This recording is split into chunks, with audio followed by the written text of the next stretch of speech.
Yeah, finna get it. Watch me, finna get it now.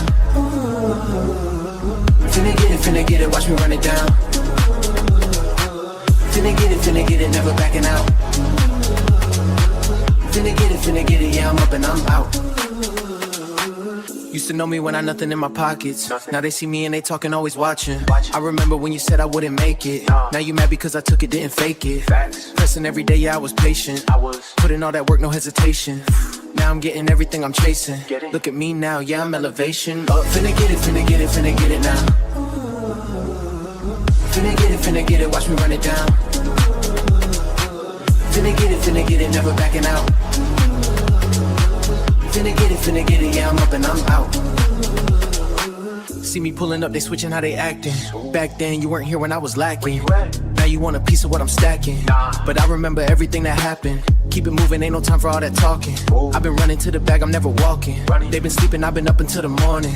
Now I'm winning and there ain't no way I'm falling. Finna get it now. Finna get it, watch me run it down. Finna get it, never backing out. Finna get it, yeah, I'm up and I'm out. Yeah, they doubted me, they did it. Now they proud of me. Now they are.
Hello, everybody. Welcome to Gseries here on a lovely Tuesday evening. It is round 7, the second race day, races 3 and 4. Here come and let's meet Pyro joining Hello. me in his commentary booth for this round. So good to see you, mate. Yeah, it's always good to be here, isn't it? Yeah, so it was very odd last week because it was Tuesday and Wednesday, so I was like on Tuesday like, usually it is my turn, but no, I was scheduled to do the Wednesday stuff then. So okay, but back to business, back to the normal stream day. All cool. So it is round 7, Yas Marina Circuit, Group 3 cars, open choice with a little bit of a twist, right? So each team they must use 2 different cars, so they cannot run the same car in the same team. And there are a couple of banned cars in this one. So the newly added Porsche 992 not available. Boo, the OP car is gone. Also, the GT by Citroen, for whatever reasons, I like that spaceship, but I don't know why it's bad. But position, the Lamborghini Huracan is not available, and also the Audi R8 EVO, the LMS That one version I from understand. That one I 92. understand. The 2V10s, come on, the Huracan and the R8. So where are our sounds? Yeah, that's it. The R8 I can understand. The R8 is a very good car around Mm. here. R8 has been getting better recently. The Citroen, normally, I would be able to understand because I've driven that car off its wheels at this point. I absolutely adore that Citroen. But here, the Yas Marina, it's not strong. Okay. It's actively not. It might be one of its worst tracks actually when you go for it. So I'm slightly surprised to see that name down on the list of banned cars here. But obviously, someone from the testing team decided, nope, we don't like that. So let's put it on the it's whatever. it's an interesting choice. I'll say that much. It is. So yeah, I think we have to talk about current standing. So this is probably the most important bit of this race day number 7. So final round of the regular season. With rounds 8, 9, and 10, we go into the Rockets phase, so to say. So this is why now the positions will be finalized after this round. And yeah, so see the battle for the first split, the Golden Rockets, the top 6 will go into that one. There's still some options. Here, Krakenstains, Owls Esport, Customs GT are fighting for that P6 at the moment. Customs GT, they raced yesterday already. They scored some points, not the highest points, from what I've heard. It's advantage for Krakenstains today to secure that P6. And yeah, Krakenstains, they are racing in that race number 3. So keep an eye on that. Of course, it has high implications for that Golden Rocket spot. And also the next spots from 7 to 12, they go into the Silver Rockets division. And it's also interesting for that final spot. 12, 13, 14, 15. Sure about those results, but it might be really close. Can come down to 1 or 2 points in the end. So also implications for today's races here. So we are having races 3 and 4 of the match day, and all of those teams are basically involved in those races. So yeah, keep an eye on that.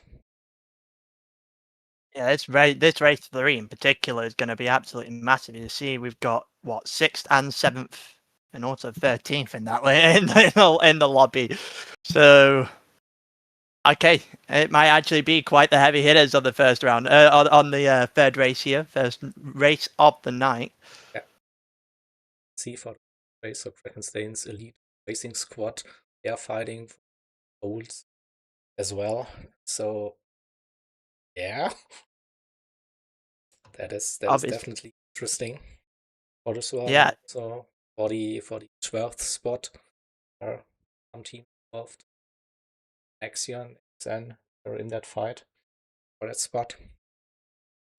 Absolutely. Very, very interesting. And then yeah, for the second race of the couple of fast teams, and this could also have implications like for Golden Rockets for the top spots, so like teams banquet. And so they will fight for P1, but I think without spoiling too much, yesterday our leaders 92 esports, they had a great race. I don't know if it's already safe, probably not, but they've really done a good job to like go out as the leaders after round 7 into Golden Rock. So, but still, it's possible. You don't know. So Oh yeah. definitely 2 races to watch at this interesting combination at Yas Marina. Lovely visuals. And let's see how the racing will look like. Oh, the Group 3's the ones probably we're most most attributed to, or at least I am most attributed to when it comes to the racing. So I'm expecting a lot of close racing here. I'm expecting a lot of wheel to wheel, especially at the end, into the heavy braking zones. You got the hairpins in particular are going to be massive overtaking spots. It's just a case of how much you want to leave in on somebody else when it comes to those braking spots. If you're going to try and attempt to dive, because they are going to be extremely commonplace in this race, how much are you going to leave in? How much are you going to risk? What are you going to risk? And can you pull it off? That's going to be the bigger one, because if you don't pull it off, you'll be taken to the stewards room very, very easily tonight. Oh, yep. So for the race today itself, so we have 15 laps. It will be a one stop. It can be a one stop on softs. Can also be a medium to soft, maybe strategy depending on race situation on your car with the tire wear. So it's ×5 with the tires. So you have to look after those. Definitely do it. You cannot just push all the time. So strategy will definitely come into play for this race as well. Yeah, with 7 softs to 8 or flipped 7, or there's even a possibility that was stated by race control 9 mediums, 6 softs maybe. So we'll see what the teams come up with. Also, what cars they have picked for this race. So I think we sneak the lobby here already. It's a small picture, but might guess some of the cars and some drivers are in. A couple of Ferraris in there. Also a couple of Mazdas. It's fairly interesting to me because obviously, if the Porsche's banned, which probably would have been the pick by everyone, quite frankly, because it is a little bit too high end at the moment. But I'm intrigued. I'm intrigued at the fact that it's Ferrari and Mazda. That's the next the next 2 cars that are essentially up. Yeah.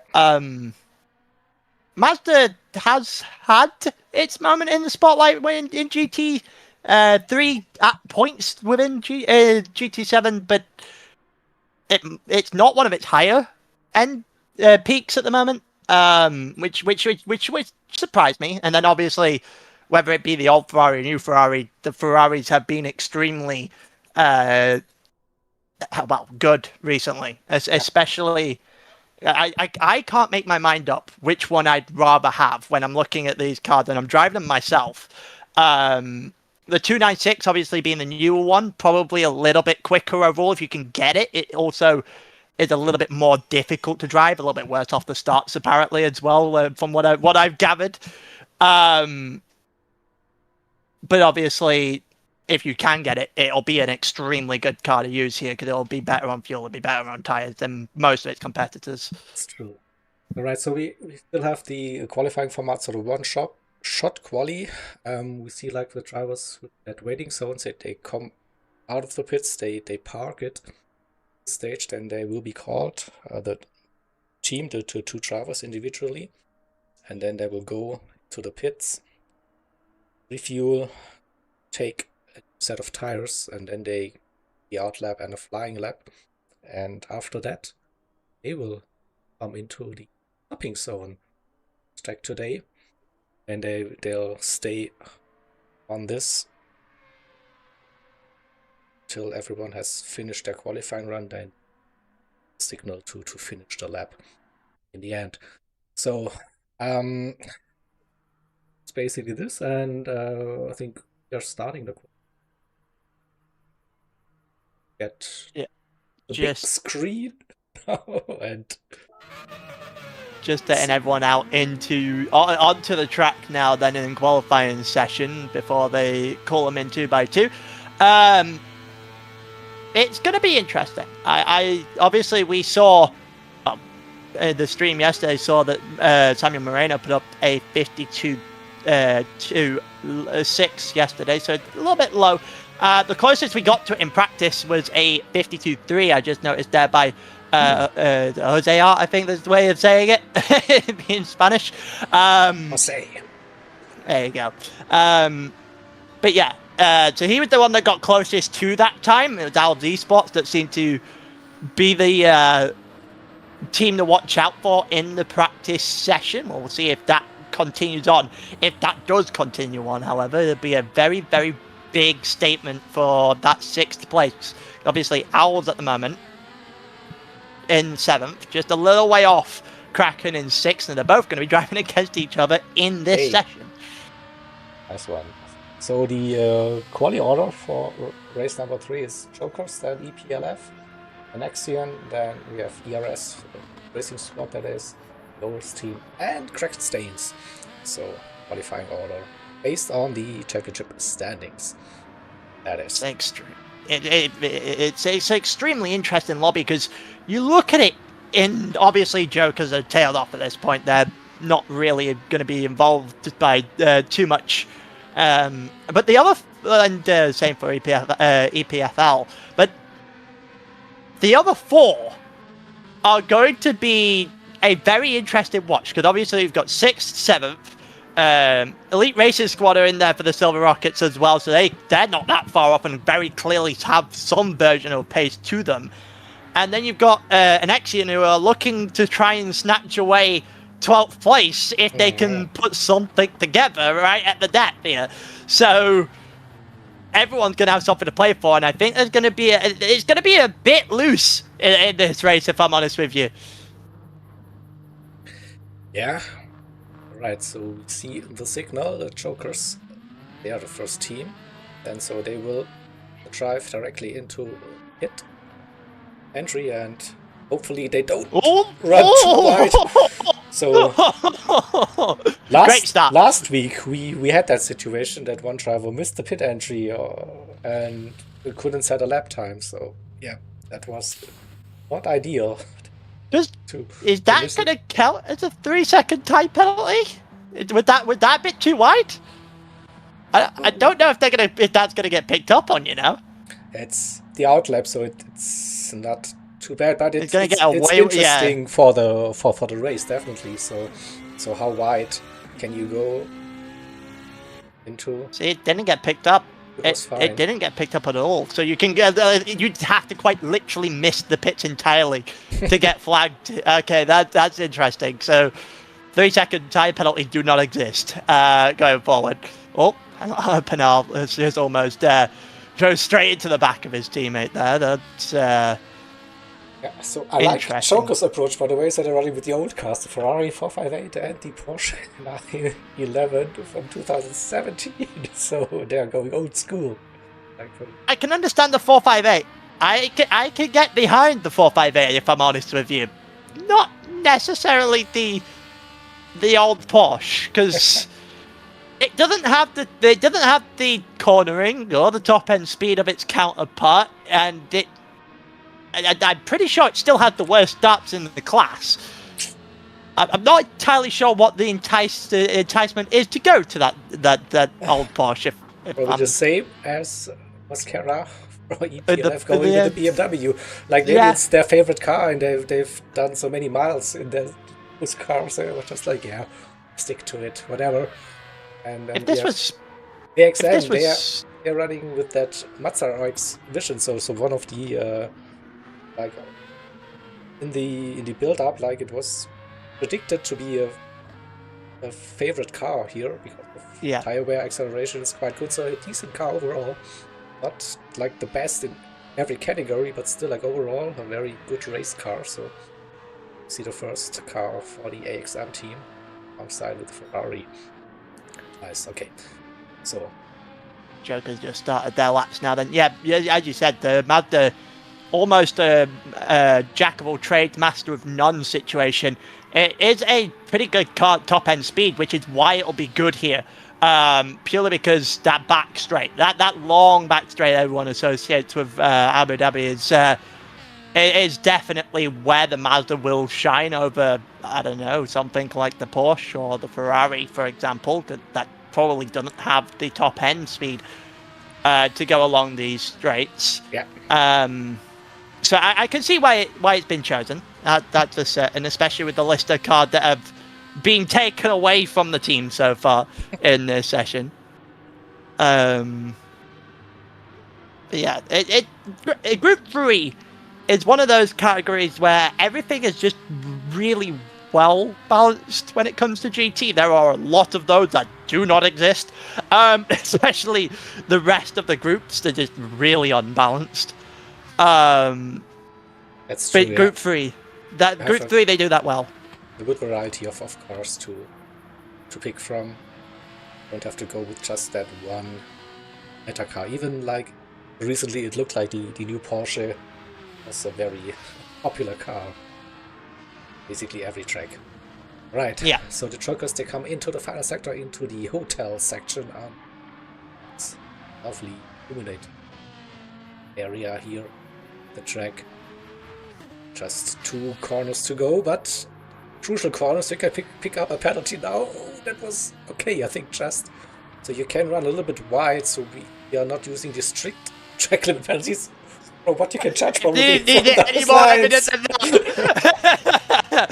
a 53.6 and a 53.8 for the Joker team. That's not going to be that competitive, to be completely honest with you. They needed to probably be a second quicker than that. Here we go, Sekou coming over the line now, and it looked like Mosquera is a long way off the back of him, and I don't know whether or not that was by design or not. 53.2 for Sekou then, and Mosquera 54.8. No, it looked like Mosquera had a really bad time at the BMW, which we were expecting, if we're honest. Yeah, so 2 J-Rex. AXN drivers now coming across, also not into the 52s, so struggling to get down to those 52s. 53.2 currently, the time to beat after the first 6. 100th of a second that splits the next in drivers. But if you're looking for that 12th spot, if you're looking for that opportunity to get into one of the rocket categories for round 8, 9, and 10, that's not a good time. They're gonna have to do better than that. It is. And good evening. Whoop, by the way, he's in the chat, Pierre. Oh, you had a good stream yesterday, probably. Sitting on the couch enjoying what will happen today. Yeah, so a second wave of the qualifier start now with the top 3 teams in that lobby, and it will be RS. And there is a Peugeot RCZ going for the team. Our choice, to be honest. It felt like it was like the similar to the Porsche 911 before the new Porsche arrived. So I think maybe also a bit more stable, probably better top end. But let's see what the ERS boys can do. They are in a very solid season so far, I'd say. So well in that Silver Rocket area, and maybe with a little bit of luck and help, they could sneak into the Golden Rockets with a massive result today. Maybe that RCZ is the dark horse. It would take it would take some hell of a result today to get into that top 6. That's a certain. I think the Peugeot's more suited to this track because of its acceleration more than its top speed. It's the same when it comes to tracks like Austria, which is very stop-start. Barcelona as well, which I was raising to you before we started this stream. It's the tracks where you're stop-start with the heavy braking zones, where the Peugeot seems to be more in tune with what you'd go with. So I can understand it. There's definitely a lot of braking zones in this track, the heavy end of braking zones as well for that measure. So it's just about finding that balance, and we'll see if he's going to get that balance right as he's about to start his flying lap here then, Nixo. Yes, and we go on board. It's the Peugeot. Let's go.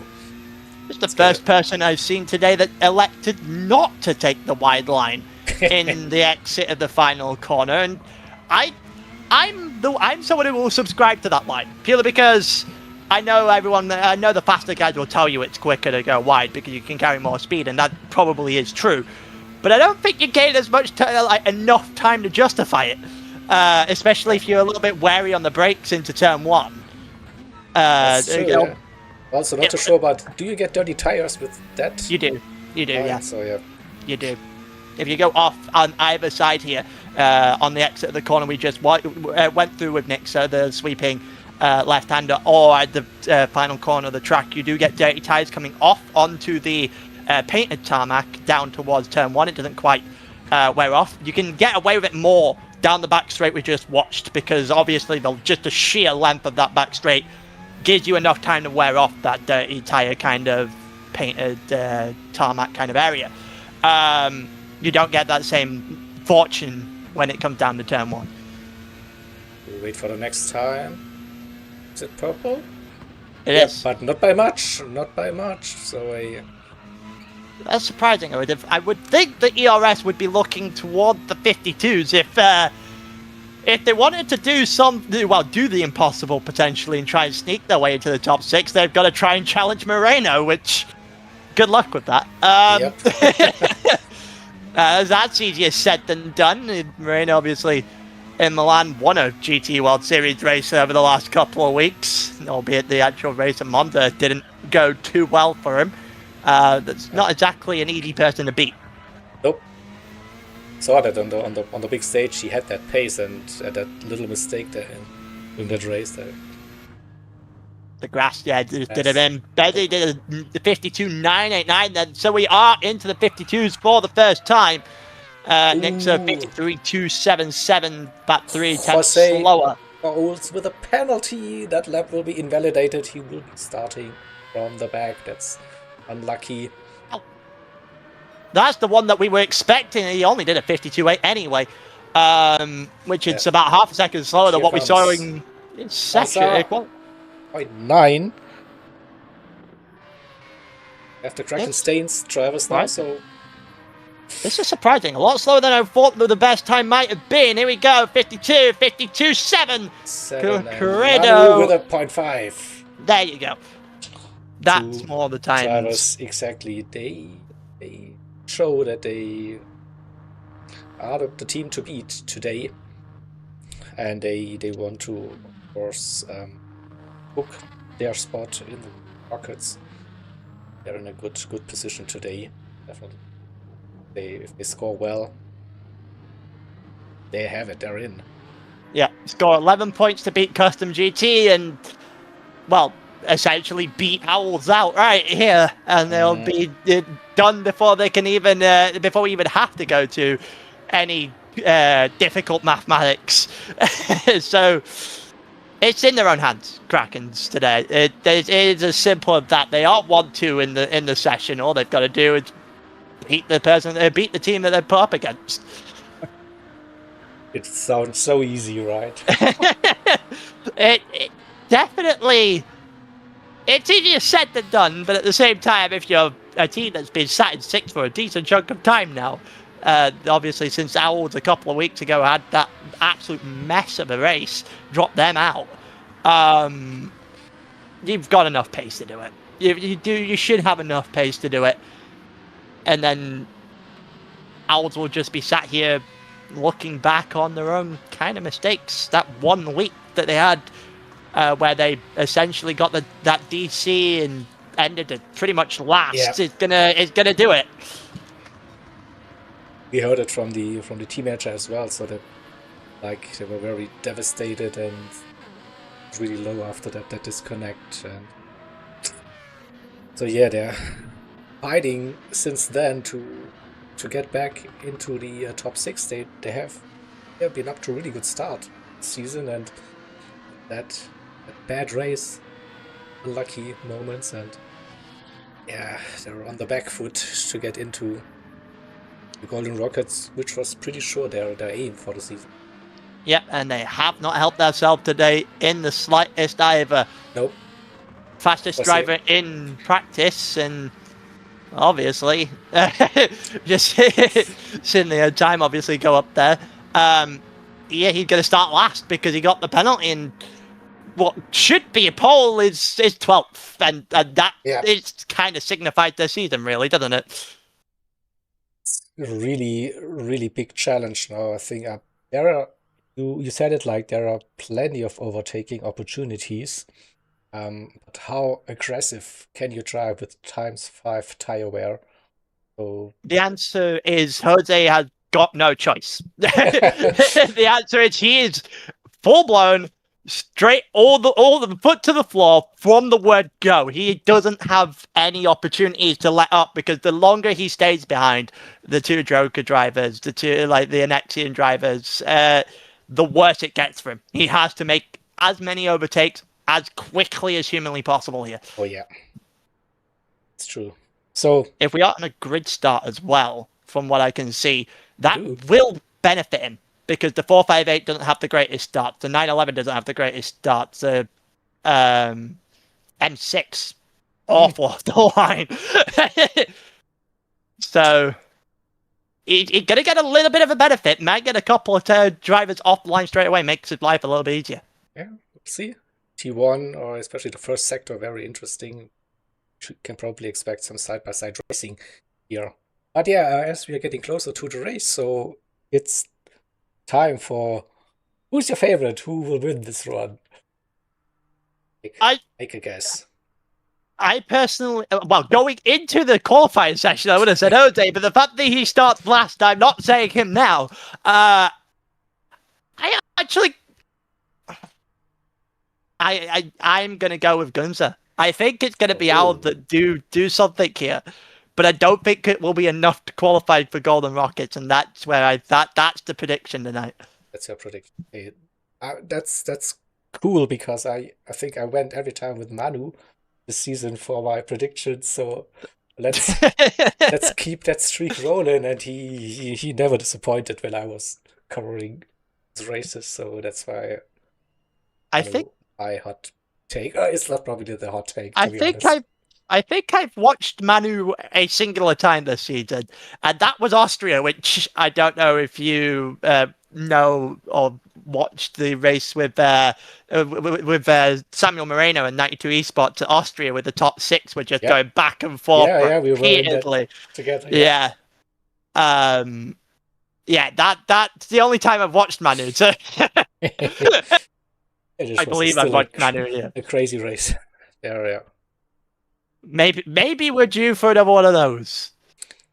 But it's more like straightforward with the Group 3 class, so it's more like, I think the Red Bull race was in that Mazda. The Mazda Roadster, yeah, it was. Roadster car, so with softs and hards, sports tires or whatever, like with a big difference and different strategies, and so yeah, definitely a different race compared to that. But this is the beauty of this series, like you're not driving group cars every round, constantly, so it's every round challenge with the cars. Okay, getting closer to the race, so then let's get back to full screen and push the drivers. Good luck. So 15 laps. Have settings for you again, so we expect a one stopper. It's ×5 on the tires, ×5 on the fuel. So this is going to get interesting again, I'd say. Yeah, absolutely. Here we go. We're lined up on the grid then. Just waiting for the light to go live. All stops will be penalized as per. One side on the mediums. Look at that one. So as well. So a couple of medium drivers. So they're not feeling comfortable to get the softs. Lights out, away we go! Who's going to get a good start here? The answer is not the Alds Racing driver. That's a certain. That did not look good off the line. The Ferrari suffering already, down in the fourth. It actually managed to hold on the fourth. That Pedro RCZ almost jumped him as well. As we go through, it looks like Manu and Serrado managed to keep themselves together. Seiko up in the third, Gunzo into fourth. And then we've got Nixo fifth. Beji dropped to sixth as well. Goes back to the inside of his own teammate. And retakes fifth position. No! We almost had carnage off the start there. Jerex is in the wall by his own teammate. Oh, and then there's a crash, a spin. I think he just got sandwiched into the wall by his own teammate there as Jerex. Damage on that car, big gap. So I think we have our first note, lap 1. The hairpin for the replay later on. But one of... Look at Jose up to P8. Let's start. This is what I was... Yeah, this is what I was talking about, though, wasn't it? When we were saying to you at the beginning, he was going to get a couple off the line. He might be about to get one more. The half-second penalty for Christian. Here we go. Nexian gets one overtaken by one, and Jose's up in a seventh. Nixo, the next man up. Looks pretty well for the old driver here from P12 to 7. Already 3.5 seconds that gap to P1. Let's have a look at P1. So the two Krakenstein's drivers, Ado and Ado, 2 Seco for EPLF, who had a great qualifying and been up with the top drivers so far in P3. And a little gap to Panzer, but he's on the medium tires. So that might be the difference. It's interesting because if they all have to go to medium tires, Gunter's in a very good position. If someone is trying soft out in front here, he might be he's in a little bit of trouble because you're not going to beat somebody on soft unless they make the mistake at the end of their stints. Yeah. If you have gone onto the mediums to start with. That's true. You don't know like how the drop-off will be on those soft tires. Here we go. Moves being made from Beji on the inside. Beji looking for it. Can he get himself enough alongside? He has. He got himself in front. And he's ahead of the Spanish driver on the exit of the hairpin. And the Polish move up into fourth. Ferrari versus Ferrari. Messi is on those softs. Gets the advantage out of the corner, but the slipstream might bring Panzer back. I think it's enough. I don't think it's enough. No, there's no room for the move.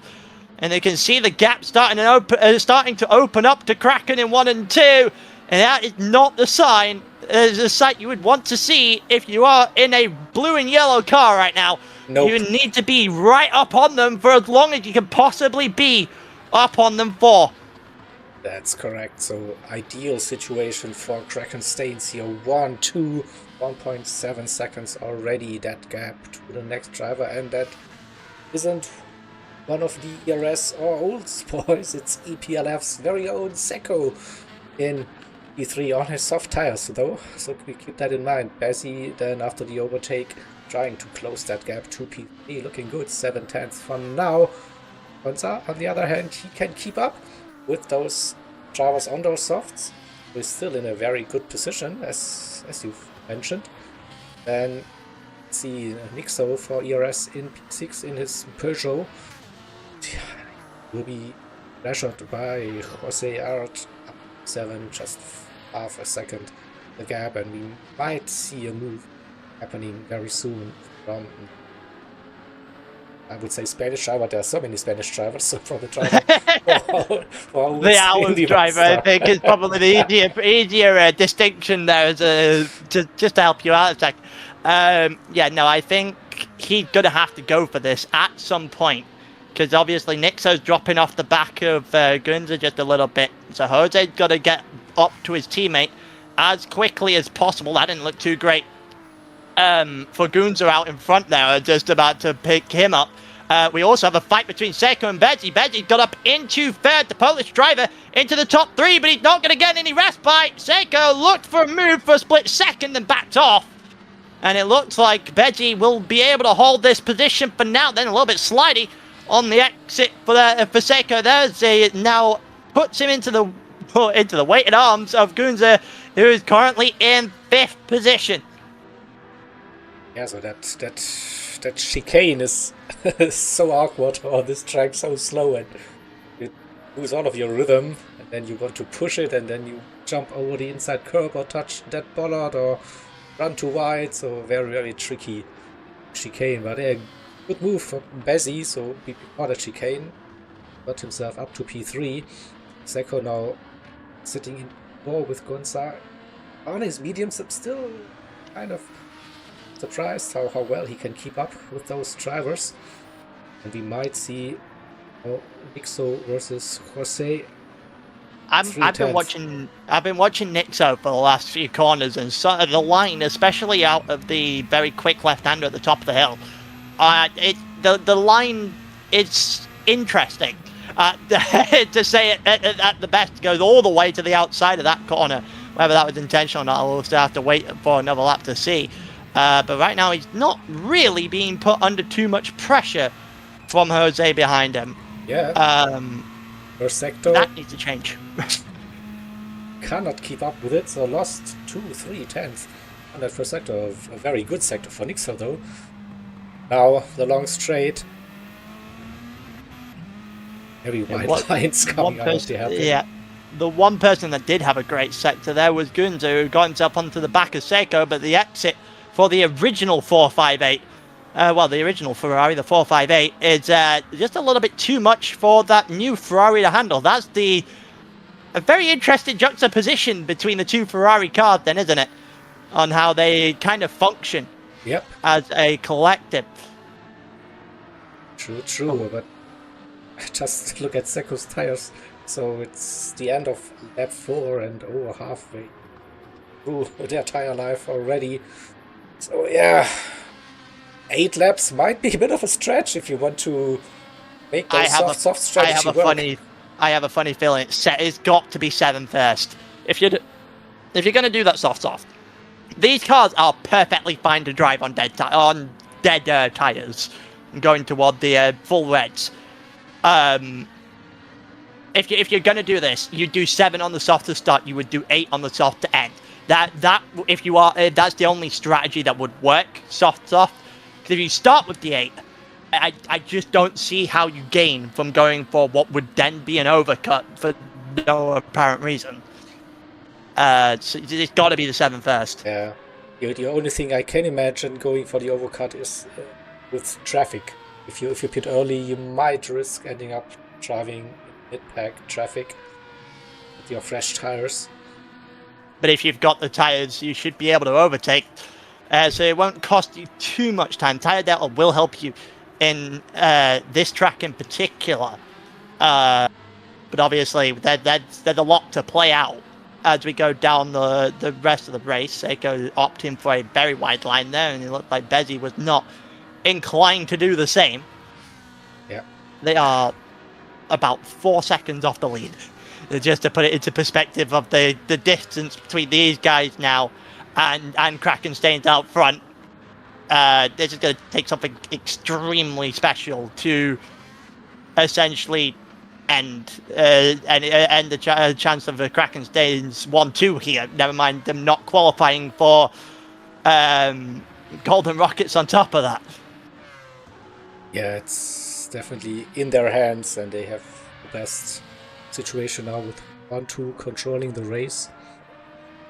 And yeah, it's really nice. So just look at Skera in his BMW. Had a bit of a mare so far in P12, 24 seconds already behind P11.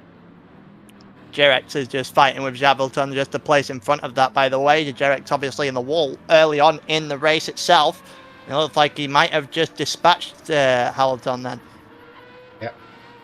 So back to the leaders. Cuerdo and Manu 1-2. The gap to Bezzy 3 seconds. We see the difference in the tire wear between that Mazda and Ferrari. It's interesting, yeah. We can, because over that last lap as well, I think Manu just dropped a decent chunk of the way back to Bezzy as well. That was almost 4 seconds in its own right. Was 3.3, now back up to 3.6. So if Bezzy can get things together here, Manu might be within reach.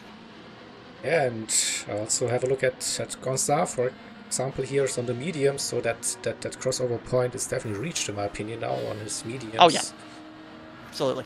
No doubt about that one. You've definitely got to the point where You're going to switch over into the mediums, being the quicker he goes tire. for the Here we go move. for the move on Seiko down the inside toward the hairpin. He should get this on the better tires. And it really isn't a contest after all. Unless they're the worst exit here for Gundy. We go down towards a sweeping left-hand turn. It looks like Seiko is all over the back of him, trying to make something happen. Probably should just use the button. Well, if you can bump draft you probably should do that. If you can't, it looks like a little bit awkward here for Seiko to go round. And that should be good enough for Gundy to hold that position. Yeah, very defensive, but now I think into the final sector he has that gap now and can really focus on planning On the overtake on Bezzy. Yep, I was about to say that's the next step. He's obviously got the move on the EPLF driver. He's got a Bezzy in his sights, and this should not be that difficult of a move. Oh, first pit stops happening. Seiko comes into pits. Also Manu, so those in the 458, 6 laps are on the softs, and they're done. So That's interesting. Yep. I would have expected the Ferraris to go a little bit longer than the other cars, to be honest with you, but that clearly has not been the case. The new Ferraris will have the best tires of the entire grid, as long as they can keep it together. But Manu, that means he's going to have to go to Mediums. the medium tire here. Pretty sure, yeah. Yeah, Now that's that makes probably it my interesting. pick for the race win.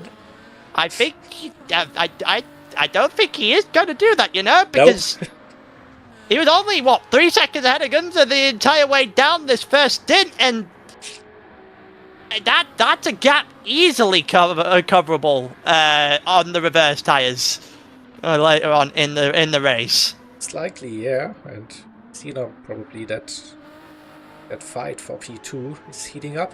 This time Bazzi has to go defensive, covers the inside line. There's a little bit of a bump happening, I think. Here we go. Then- He's going to go for this. Or is Oh, he? He's a little bit of a he switch. faked A little it. bit of a dummy.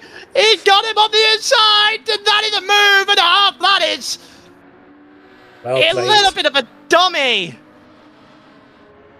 And that is how you get up a position. That's a masterclass of overtaking right there. Caught him by surprise. Pretty sure about that move.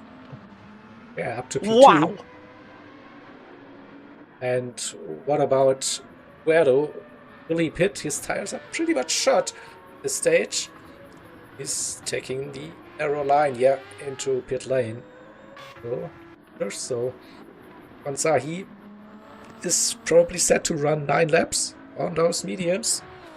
So staying out, gets into the lead. Yeah, gets to run in the clean air for a couple of laps now then, so we'll see what he can pull off unaided and unhindered, potentially at the same time.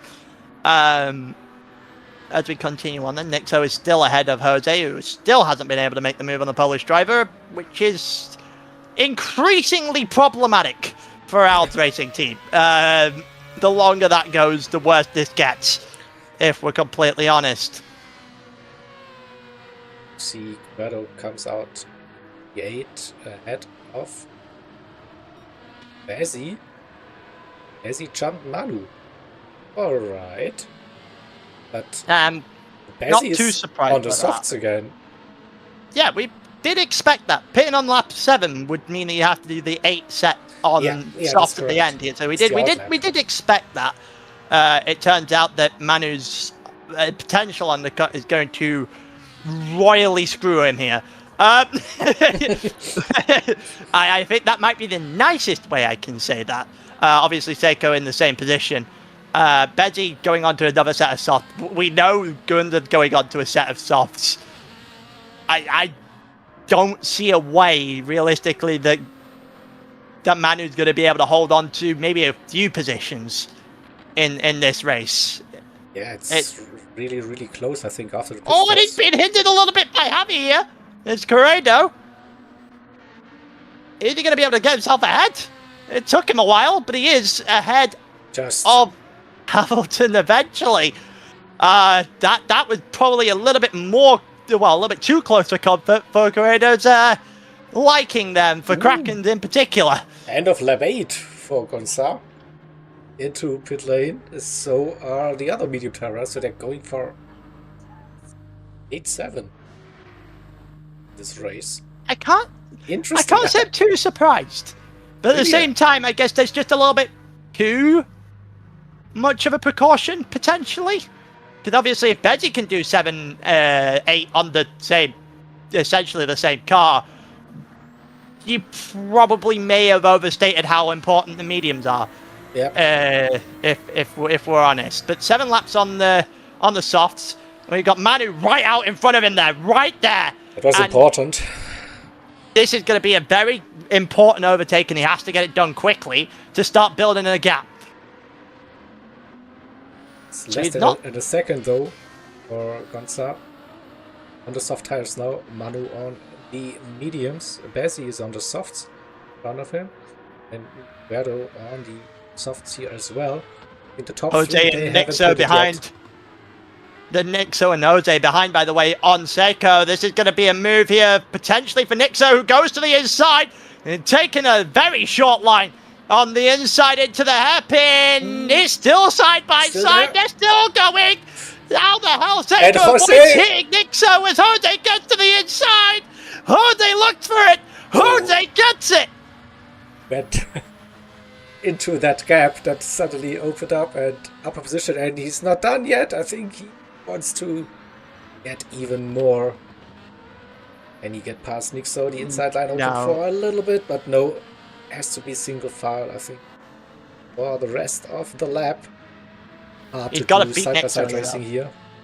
Yeah, Nixo.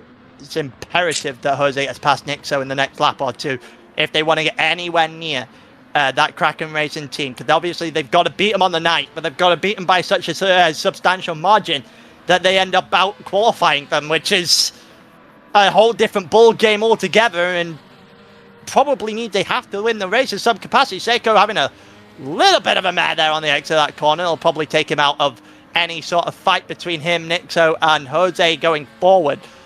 Let's have a look going through. Manu is still ahead of Gonza at the moment, but that gap is coming down, and the quicker that gap comes down, the more this is going to harm Manu than it's going to do anything else. 6 seconds to the lead, which means Corredo is going to be the one that does the job here for Krakens if they are going to get over the line.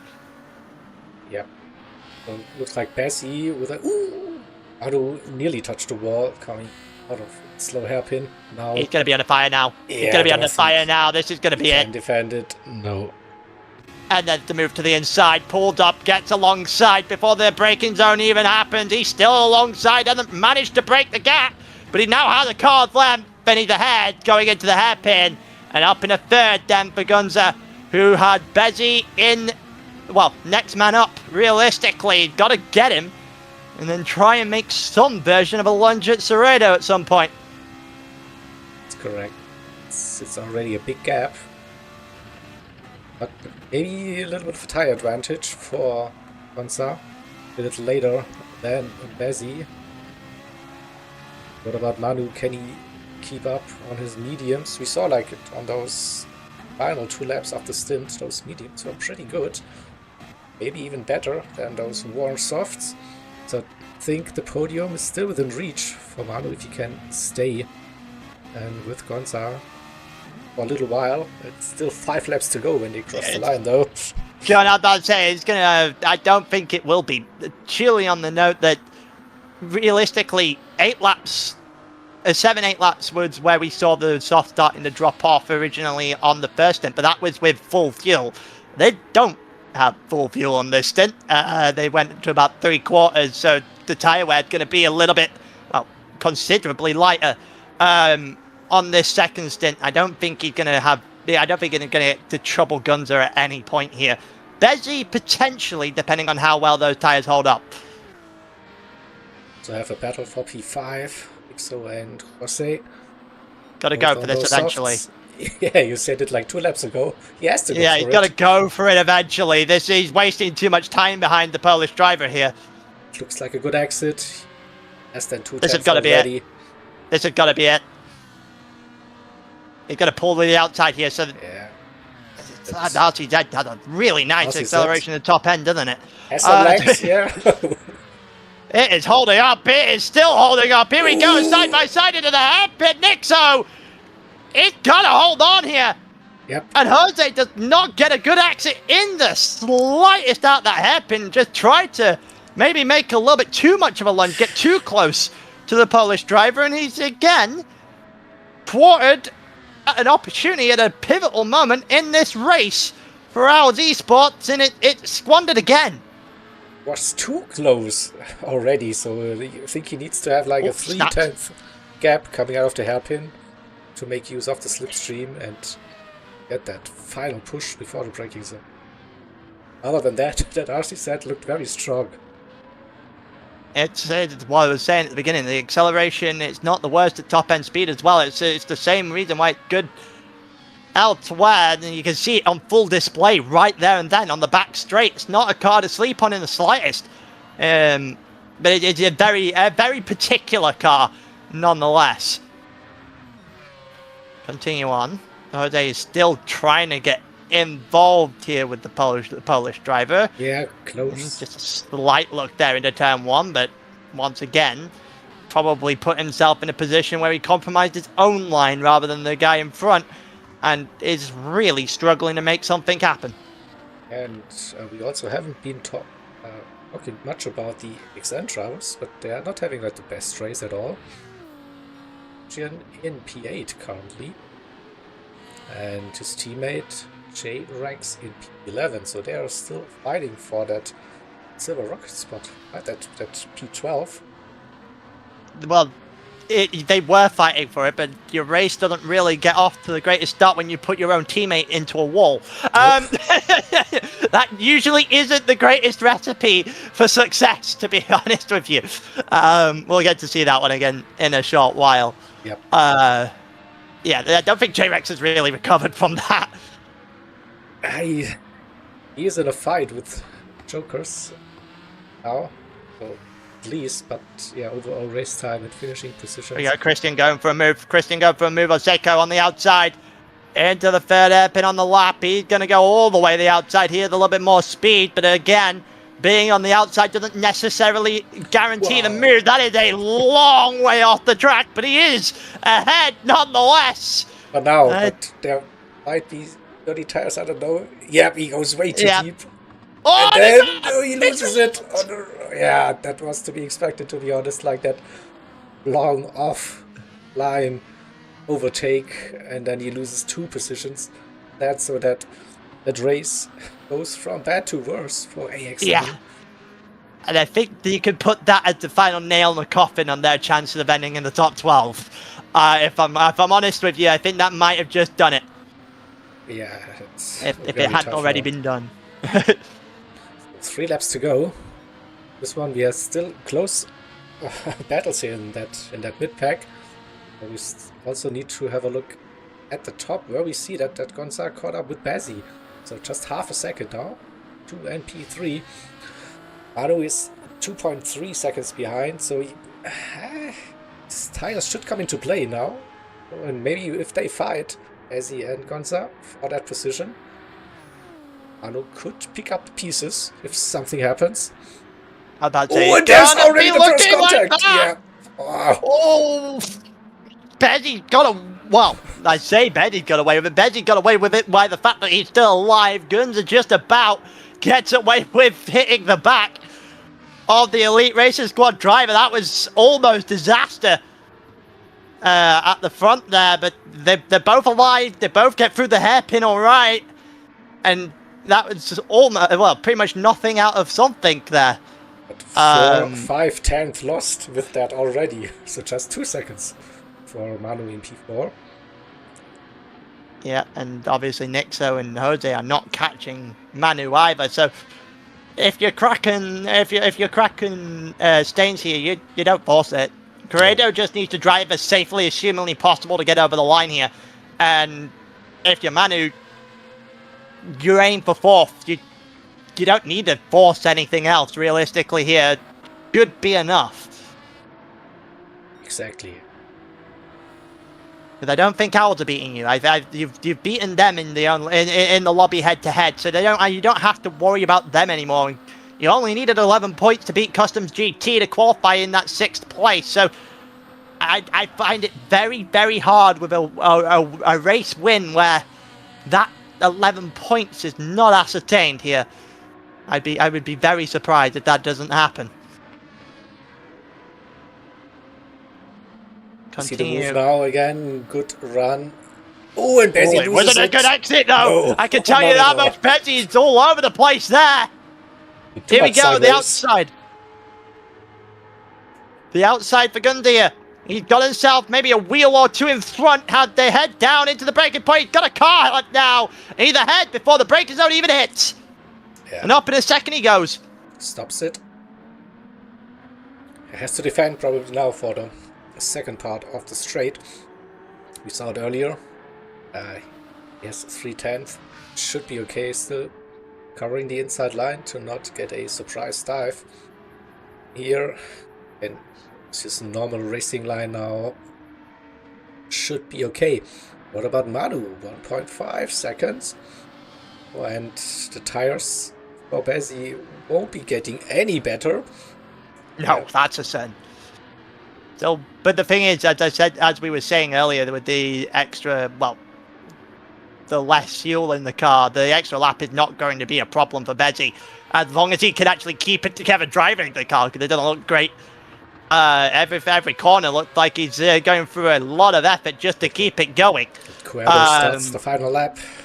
Battle continues between. Will it continue between Gonza and Bezzy? Don't think so. Second No, it already. It won't. I think Gonza's gone now. He's got the fresher tyres, even if they're not looking too great themselves. They've got the fresher tyres. The question is whether or not Bezzy's going to be able to hang off from Manu. Yeah. Looks like If I'm tires honest, are gone. Maybe too hot here as well, so he lost grip. And in that first sector through the S's, 6/10 that gave to Manu. realistically, a good exit here should give Bezzy enough room. But it has to be a good exit. It's nothing like what he did on the last lap. Because enough. This is more than enough space for Bezzy to hold from Manu here, especially down into this chicane. Again, then it all depends on the exit. There's no overtaking spots after the next hairpin, not this one, the one up the top of the hill. If Bezzy can get to that corner unscathed, he'll be fine. Yep. And I think he will. That's just a little bit of slide on the exit from Manu. That might put any chances to bet here of him getting Bezzy. We head down to the hairpin one last time, and Manu is far too far away to make anything stick, so it's all on Bezzy now. Still a couple of corners, and you can pick up a track limit penalty in this final sector. This could probably change everything. And the grip is fading. Oh, I'd say it looked nice inside, on the exit. inside. No, he backed out. It goes. No. It's just keeping it together. No, Bezzy's gonna do enough. he No, wants the to cut contact, back. and that'll be enough for Bezzy, surely. Sereno going toward the line now then. Yeah, Corrado wins it. Gonza P2. What about P3? Final turn, maybe. Dive down the inside. He goes. He pushed his way through, but he got the position. That'll be it. On the podium. Wow. Yeah, over the line for third. The real question is, did he do it cleanly? Yep. Jose over the line. Jose did well. He ran out of fuel. Yeah. He ran out of fuel just to put the nail in the coffin for LD Sports, and that'll be enough for Kraken 100% to get themselves. Whoa! Fair enough, J-Rex. Spins over the line a bit too early. Then massive sand and damage, and then we are just waiting for Mascara or EPLF in his BMW. We stick with it, and he will finish that race as well.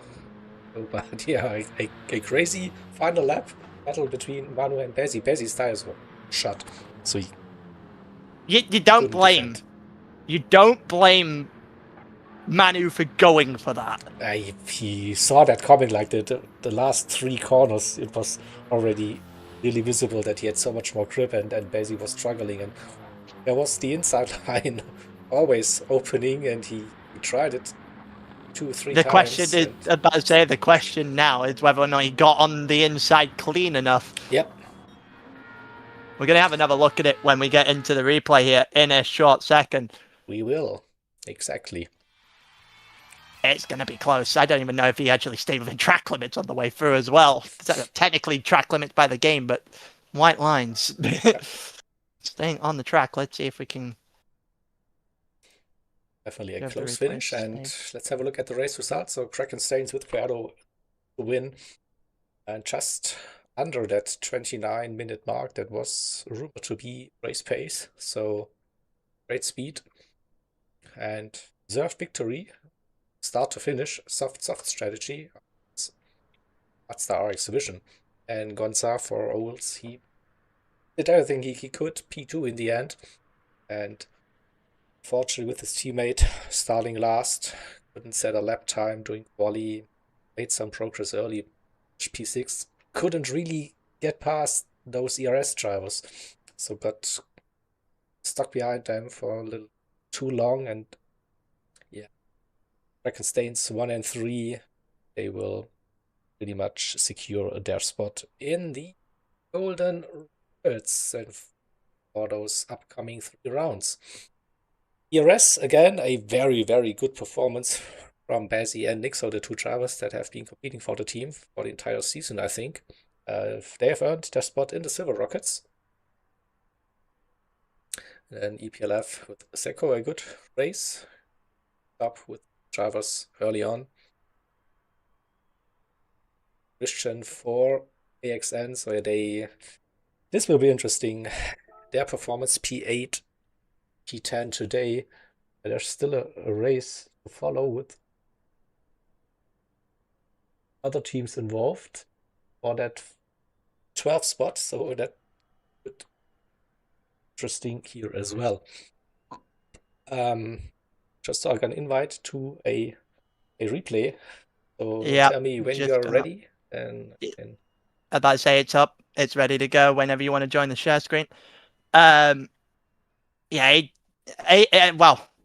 had the cut line with it being going into round 6, AGT being in 12th there in the next lobby, so they have a real chance to capitalize now. They've got to salt this away.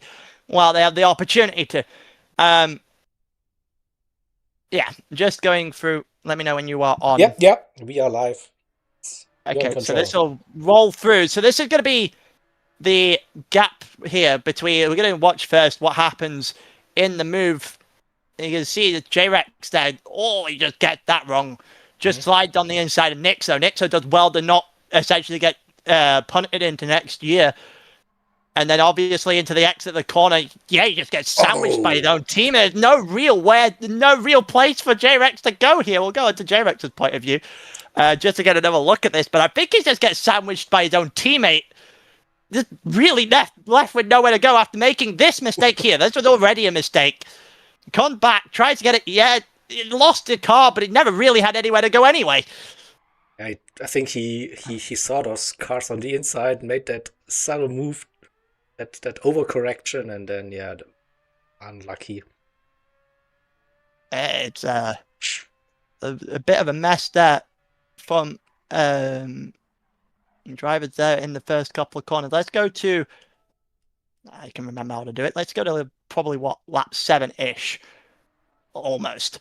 So we got the final couple of quarters here on lap 7. Let's see what was picked up here. So there's a couple of things that were picked up. Yes, it was the move. There was a move going on, I believe. I got a hairpin 3. Yes, this is the move that we were talking about. The Polish driver here. And look at that little dummy. Yeah. It's just such a nice little dummy there from Gunza. He just gets himself to the inside. I wanted to highlight that again because that was what we saw in real time. And get that. Just a nice little look again, probably from the camera angle on the cinematic camera angle. You can see just a little duck out here from Gunza. And then the duck back in just sailed it all the way down the straight, and there's no real answer to that in the slightest when someone is going to try and dummy you in that kind of manner. Yeah. And then obviously nicely executed. yeah, that's about as nice of an overtake as you're going to get to see. And then obviously, I'll go right toward the end here. And then we obviously have the final lap incident with Manu. We'll get a nice little look here on board First with Manu. opportunity, and he tried to cut back, I think. Yeah, so he was so close during those corners. The tire wear for Messi was probably atrocious. Yeah, it absolutely was. You can see there, not the greatest tires in the world. Not any contact going into there. What's the first mistake there from Bezzy, realistically going a little bit deep. There's the first bit of contact. Bezzy survives that. And we get into this situation. Obviously, we know that the grip here for Manu is just significantly better. And this is the move. This is the move. He sees this early. He's avoiding the contact, yeah. It looked fine on that camera angle. It didn't look so great on the stream camera angle, but it looked perfectly fine from the replay. It looked like it just got a nice little run toward the end of the lap and managed to just beat out Bezzy just a little bit. Definitely gave him room on the outside. Bezzy tried to, of course, squeeze him a little bit, but it looked, at least on your replay, like there wasn't any contact. Might just be netcode more than anything else, which, let's be honest, would not be too surprising. Right.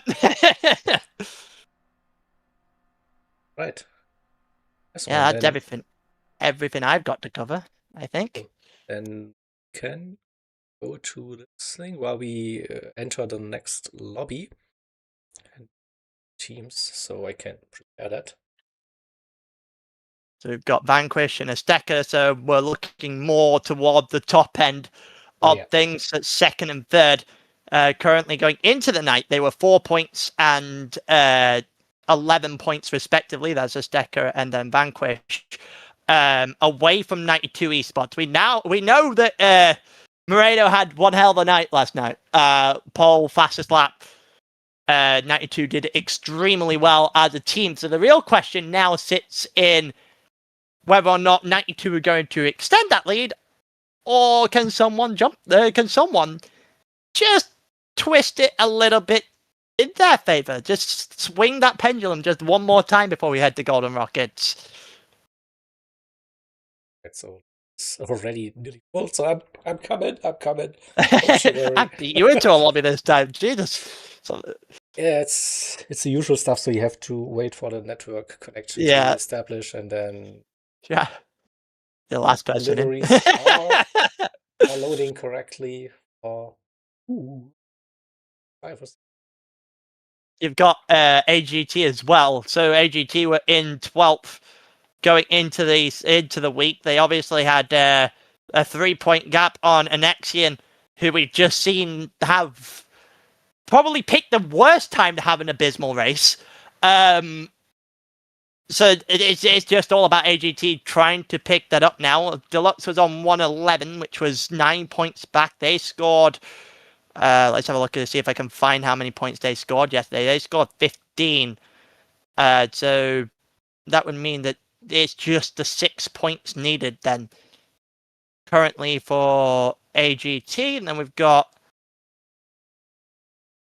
what? Oh, wait. What? Couple of things going on as well. Monza, the team on the Raiden got the 127, but haven't really. I don't think that's going to be enough. I think it's going to need about 8 or 9 points here from AGT to really kind of salt their position away. Yeah. Right, so we go into this sneak peek for the lobby and go in for a treat, right? You get a different looking grid. It's just a slightly different looking grid. Let's bring that one up here, and not too big, but we have Flexi, like one of the fastest young drivers currently, and he's running the Suzuki GT Group 3 car. I was like, when I was going through the spectator, I was like, where's that roof? Oh no, he's driving a roofless car. No way. I just want to point out that Suzuki VGT isn't even the most road choice here. I want to point out Jay Breed's Tenza. choice here. The Mazda Atenza for us. Why? That's because, I don't know, and also Jay Lopez running with the Honda NSX.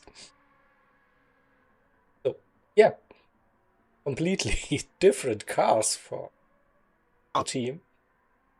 Oh. Oh.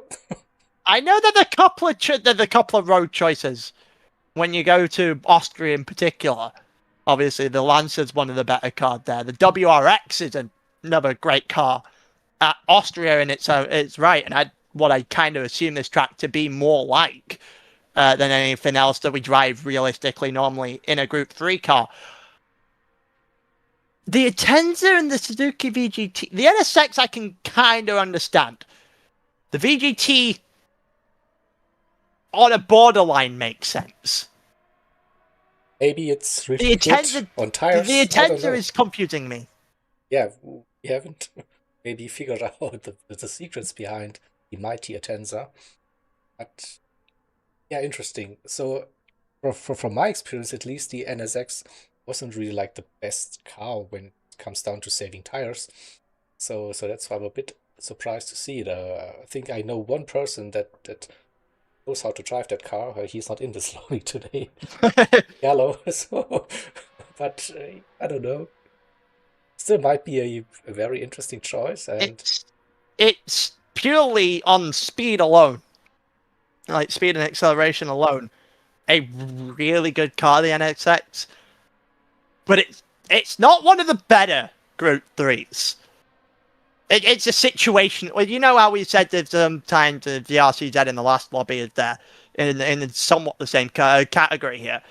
It's extremely situational. I'm not entirely sure this is the situation I'd use this in. But given where they are and the kind of drivers they are, I reckon they probably... I'm going to go out on a limb here and say they probably know more than we do. I hope so. Even if I spend, even if I spend literally all my time in Group 3 on GT7 on a Group 3 server, that kind of thing, and they probably still know more than me. I'd like to think they do. I just don't think I'd use the NSX here. I certainly wouldn't use the Atenza. Certainly wouldn't do that. There is no world you'd get me to drive that car again. They're quick drivers, they're experienced drivers, so probably they know what they are doing. Made that mistake once and will never do it ever again. Maybe. Also, you live and learn. So. True. Very true. Obviously, a lot more conventional from Melvin, and Melvin alone. In the top two teams. Everyone else in the 458 or the Mazda, quite literally. Every single other driver is in the 458 or the Mazda, which is... I'm not surprised. I did mention that the Ferraris were fairly interchangeable. Just whether or not you want better tyres and better fuel or better pace when you talk about the Ferraris, and in terms of that, and the Mazda seems to be a favourite here anyway. So we'll find out definitely what's happening. So Conte Sky in the chat. Suzuki is good, let him cook. All right. So your words. I know for a fact that Suzuki is good. Conte can attest to it because we've just spent an entire season watching a specific driver drive a Suzuki around everywhere you probably wouldn't expect to drive a Suzuki. Doing well at it, admittedly. So yeah. I know what he's getting at there. I do expect it to be decent. I'm just not sure it's the car I would choose.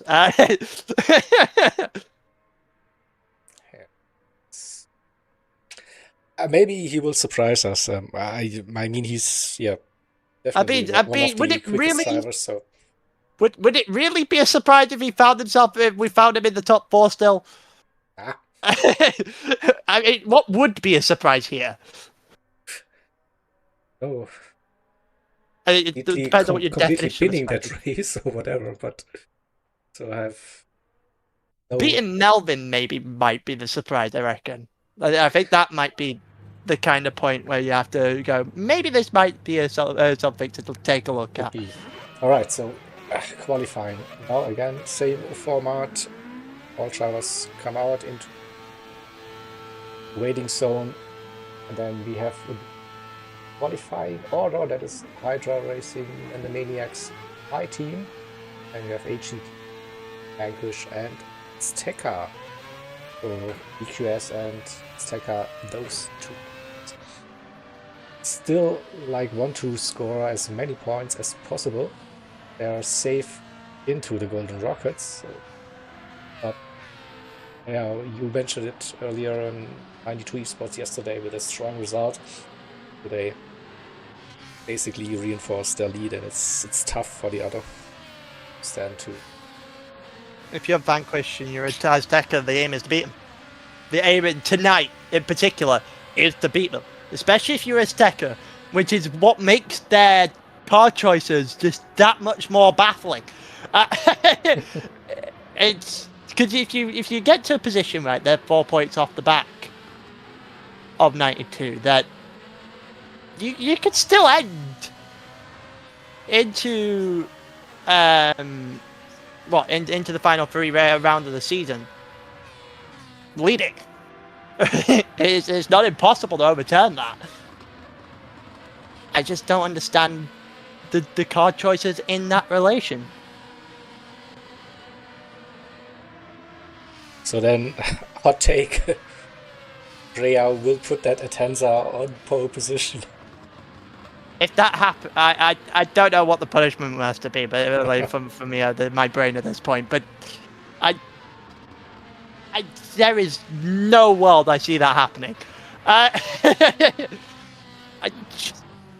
No part of me will ever genuinely. It's like when I saw someone do DBR9. It's just one of those cars that you just don't. It just feels wrong to even commentate on. Never mind, expect it to do well. All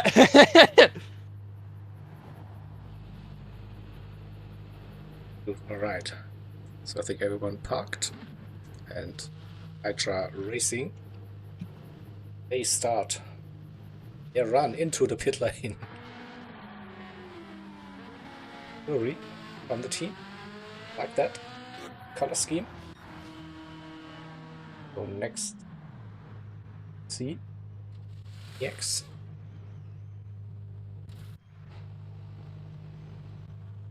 Go.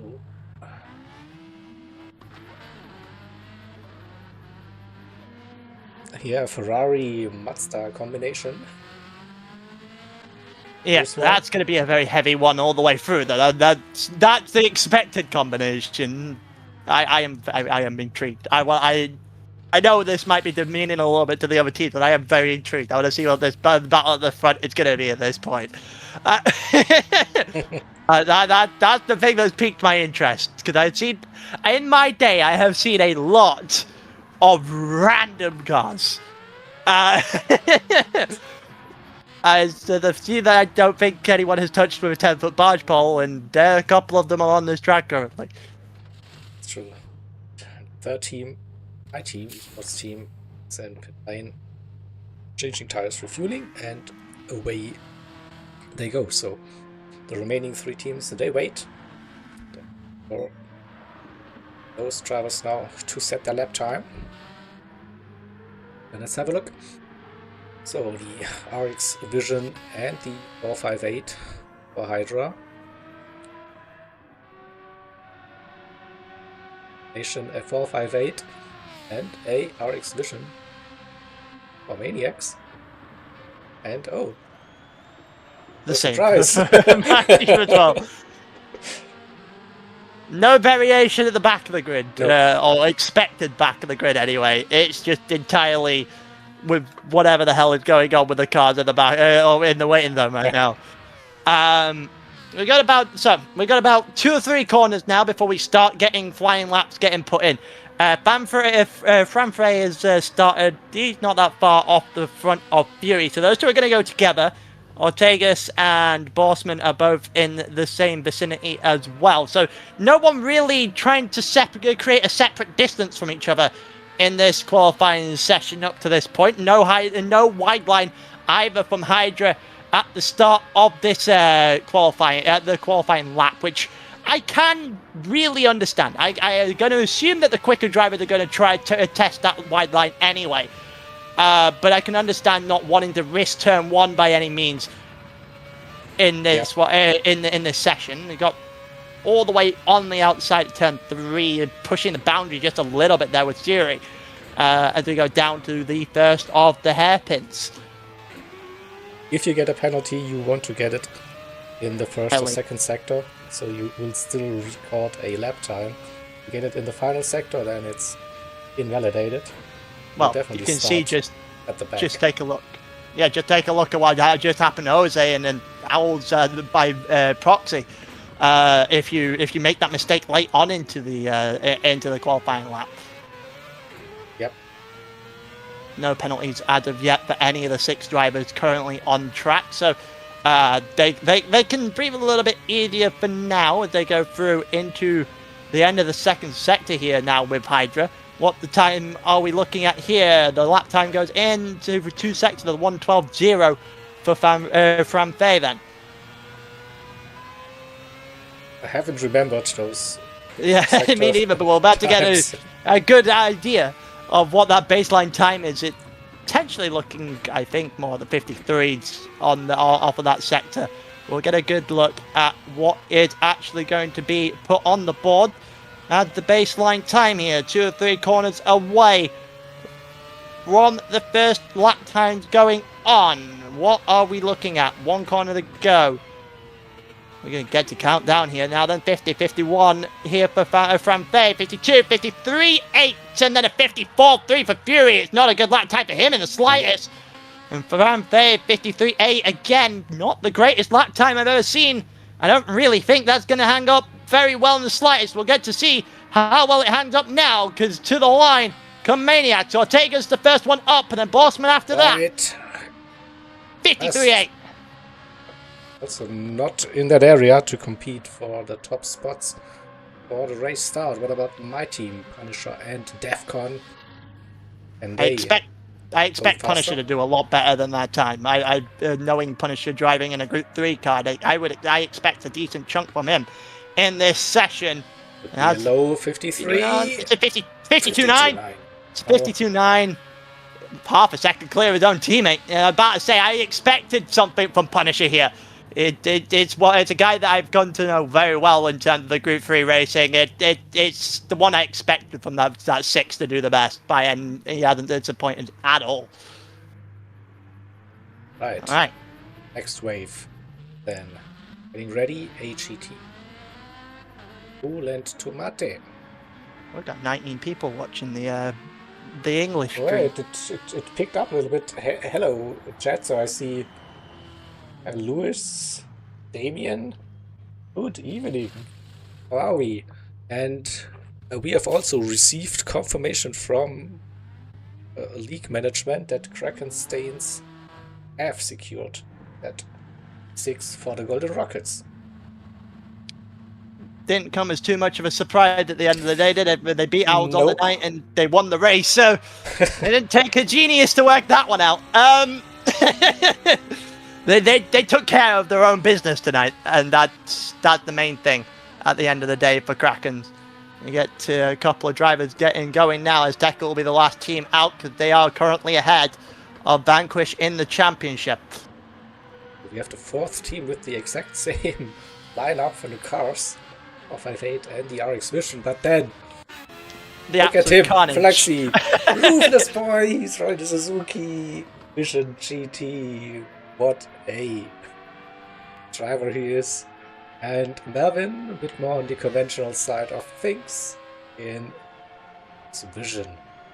But then there's probably the surprise for most of us, like with the car picks, Jay Lopez and Andrea going with NSX and the Atenza.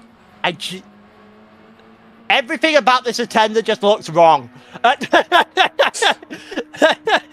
don't know what it is. Just everything about the Atenza is wrong to me. It's I probably don't still know. a lovely road car, like this sedan version of that model. Absolutely. And the Group 3 was good 2 years ago. It's not a car I would touch with any sort of barge pole at this point. But And it yet was we're still going to be in this position where I'm going to be eating my words in about 3 minutes time when it's somehow on pole, aren't I? probably, yeah. And it was the only Group 3 car back in the GT Sport days from Mazda, right? So it's that RX Vision just arrived with GT7. So that's why, whatever. It was great to start GT7 as well, because you had the Atenza. It was one of those where the car was just really nice to turn, and at the start of the game, if you could turn, you'd be nailed on. The car would be great, because if you can get it turned in, you've got better tires and so forth when you're going to go through cars. It's not necessarily the case for that now. It's not. It's more straight line speed. It's more acceleration now, and the Atenza not that great on either of them the last time I knew. I don't know. I'm gonna have to. We're gonna be finding out why they picked it in a very short period of time here. Conte also saying in the chat that the Genesis, yeah, another one of those cars that are not great, but I'd expect it to be better because of its top line speed here than what I would expect from the Atenza. It is. So also, yeah, this Alfa Romeo 4C Group 3 car, usually a light car, good on tires, decent top speed, so not sure what happened to that car. Hey, I still love a good Alpha. Like the Alpha, it's still not the worst car, to be honest with you. Actually, outside of the Citroen, it's the last car I want to race in. A long time ago now, for reference, about a calendar year ago now. Right, so drivers coming into the final sector. Couple of corners left for GT. Can they complete? Or pole, provisional pole, 52.938. It should beat. It's like a decent lap, but not fast enough, I think.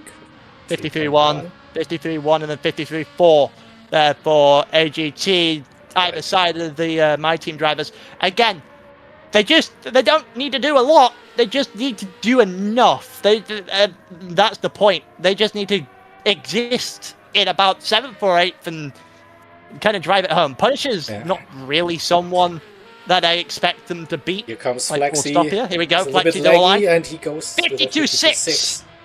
And then what about Melvin? Melvin, 53.0. Ooh, that is not a good lap time for Melvin in the slightest. So Atenza and NSX, the two cars left. Here we go. Here we go.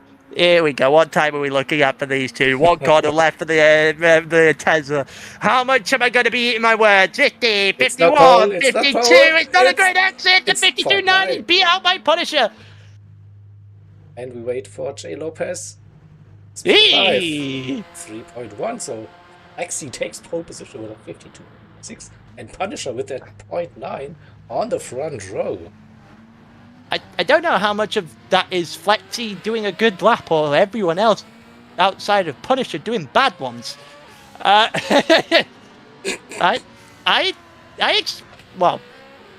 Atenza aside, even though he still put up a 52, and I just don't understand it. Yeah. I expected more from Melvin, and I expected more from the NSX. I expected 52s at least from both of those drivers. That's a disappointing qualifying session for Melvin and Lopez, I think. I don't think he will be that happy, but on the other hand, it's just this one-shot quali, so but still pressure and. So what's... Yeah, but it's put Punisher in a position where now he can totally really affect this race, and by affecting this race, if you're 92 esports and you just tuned into this stream for whatever reason, or if you're watching the Spanish stream, you're loving this. Definitely.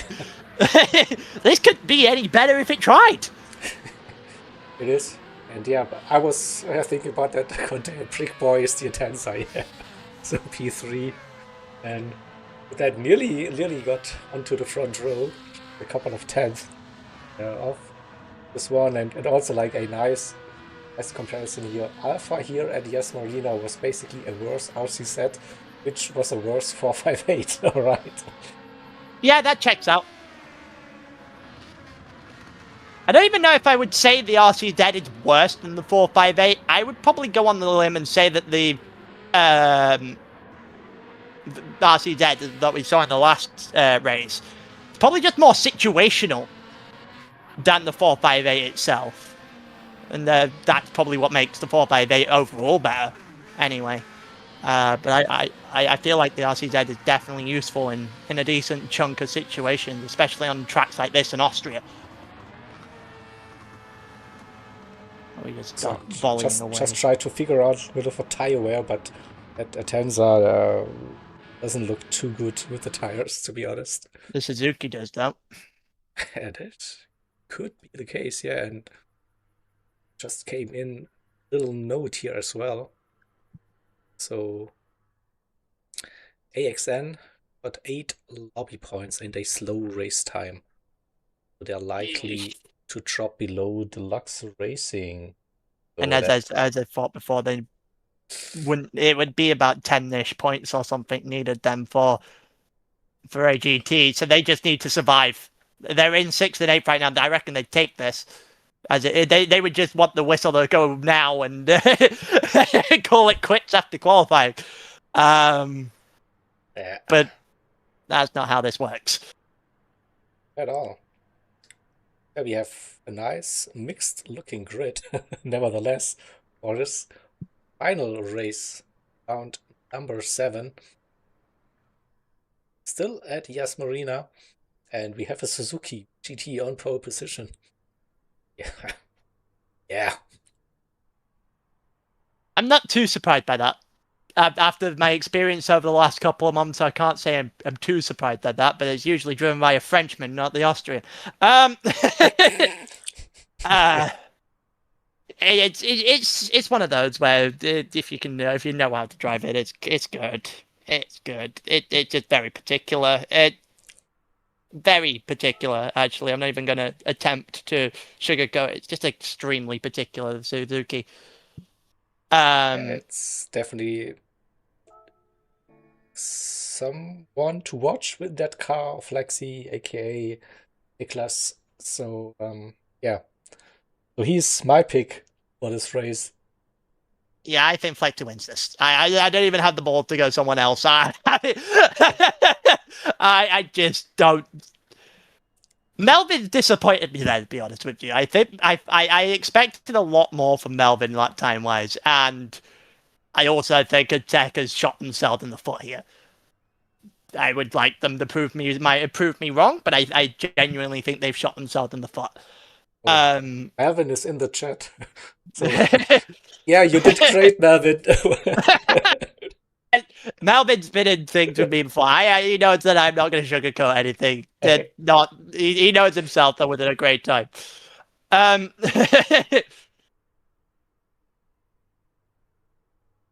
We don't get things sugarcoated here. We say it as it is.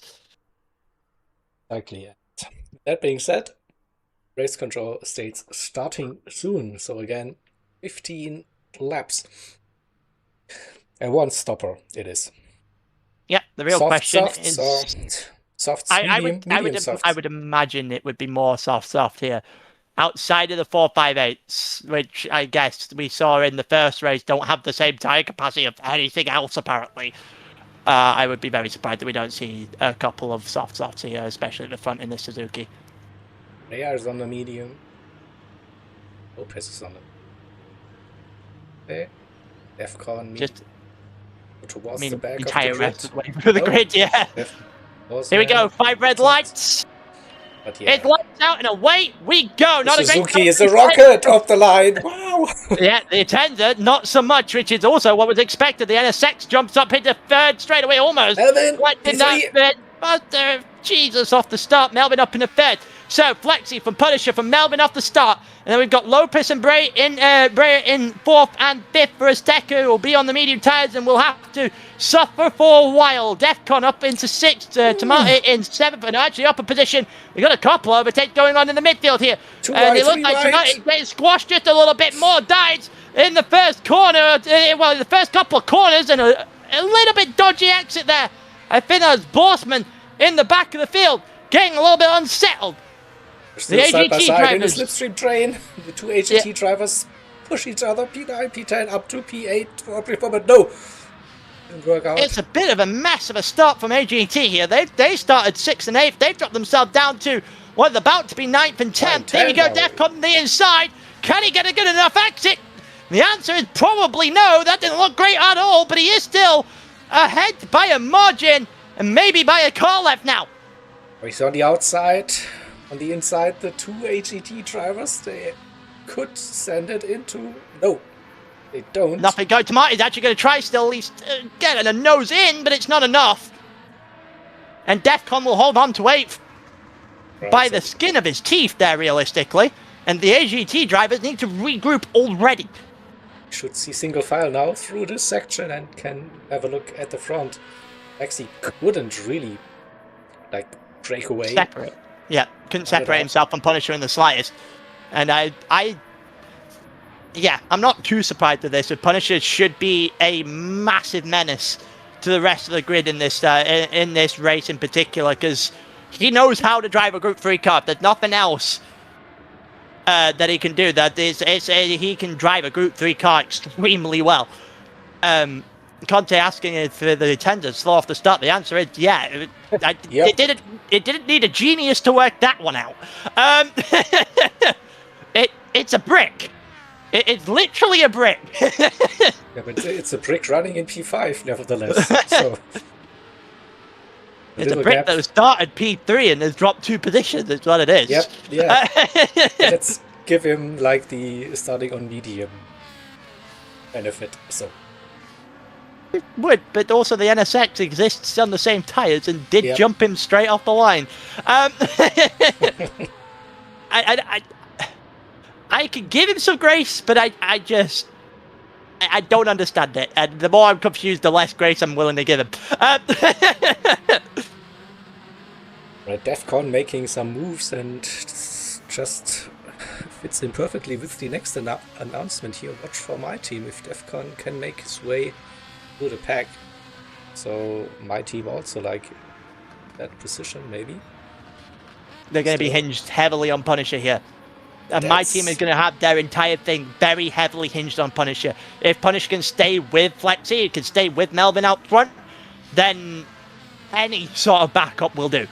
Because that's the position Punisher has found himself in. He just needs Defcon to stick where he is and maybe gain a position or two at best, I guess. But right now, Punisher just needs to continue the job he is currently doing. Yeah, and actually honest, Melvin just also sticking with the top 2, and already a big gap to J. Lopez and Brea. This is probably not the pace you want to go on those mediums here. 54s, don't think that's enough probably for Stacker Racing today to really score some big points, if I'm brutally honest now. Quite frankly, I wasn't joking when I said said at the start of the race that I think Azteca have shot themselves in the foot here. If 92 esports have gone and done extremely well yesterday, they got themselves pole, the fastest lap, and all those situations of the points for the current fastest race time. And then they show up in a Azteca show up in a Mazda, a Tenza, in a NSX. You're 4 points off the lead. I just do not understand that decision process. I'm just going to be brutally honest here. I think they've just got it wrong. I would like to be proven wrong, but they're already 5 seconds off the lead. And as we saw in the first race, that's an unassailable gap. So they will lose the soft tire later on, but that gap so just goes up and up and up, and yeah, that Probably we're almost certain the Suzuki VGT on its tires is all one and up there with one of the better ones. I would not be at all surprised if you saw Flexi do 7-8 here and do 2 sets of softs. And at that point, you can't beat him. If you're attacking, you need him to make a mistake. You can't beat him. He'd out-strategize you. Defcon goes for a move up to P7. The front Oh, fee gets a little bit. got it a little bit On wrong. the exit, yeah. Awkward on the exit there, but still position nonetheless. And yellow flag. Yellow flag. What happened? Who is it? Flexi! Flexi! Flexi! Flexi! Oh, mistake! I guess we Engine damage! Engine damage! No way, Flexi! That toothless boy. Is damage on heavy or on light here? I assume it's light. I assume it's light. At some point. Haven't checked we're about to find out whether or not it's on light. It's on light. But from P1 to P10, got that final corner maybe completely wrong. He was leading up until that, so that's definitely worth noting for the replay. What happened to Flexi end of lap 3? Wow. That's massive. That is a massive error. And we were talking about it'd be surprised if Flexi didn't win. Well, you can count that surprise as something that is well and truly underway because he is not winning from here. That's very unlikely, yeah. In Conte as well, it's really STFU. Sometimes, sometimes it just doesn't go your way. Any predictions? And you are, you should try us in the commentary booth. Like the curse is real. The force is strong. I'm about to say the commentator's curse is very real because I literally 2 quarters before that went, if Flexi, they're going to need Flexi to make a mistake because he'd out-strategized them. Yeah. Mistake immediately. You do not get away from it here, do you? Fury's got a half-second penalty in the back of the grid, so that's going to push him back. Ortega's got in 5th place, has got a penalty, so a DEFCON again is about to gain yet another position on the next lap. Yeah, good progress during the race, so not the best qualifying result. Of all this, by the way, I would like to point out, if you are my team and you are trying to sneak your way into that 12th position as a complete outlier, Punisher's leading the race.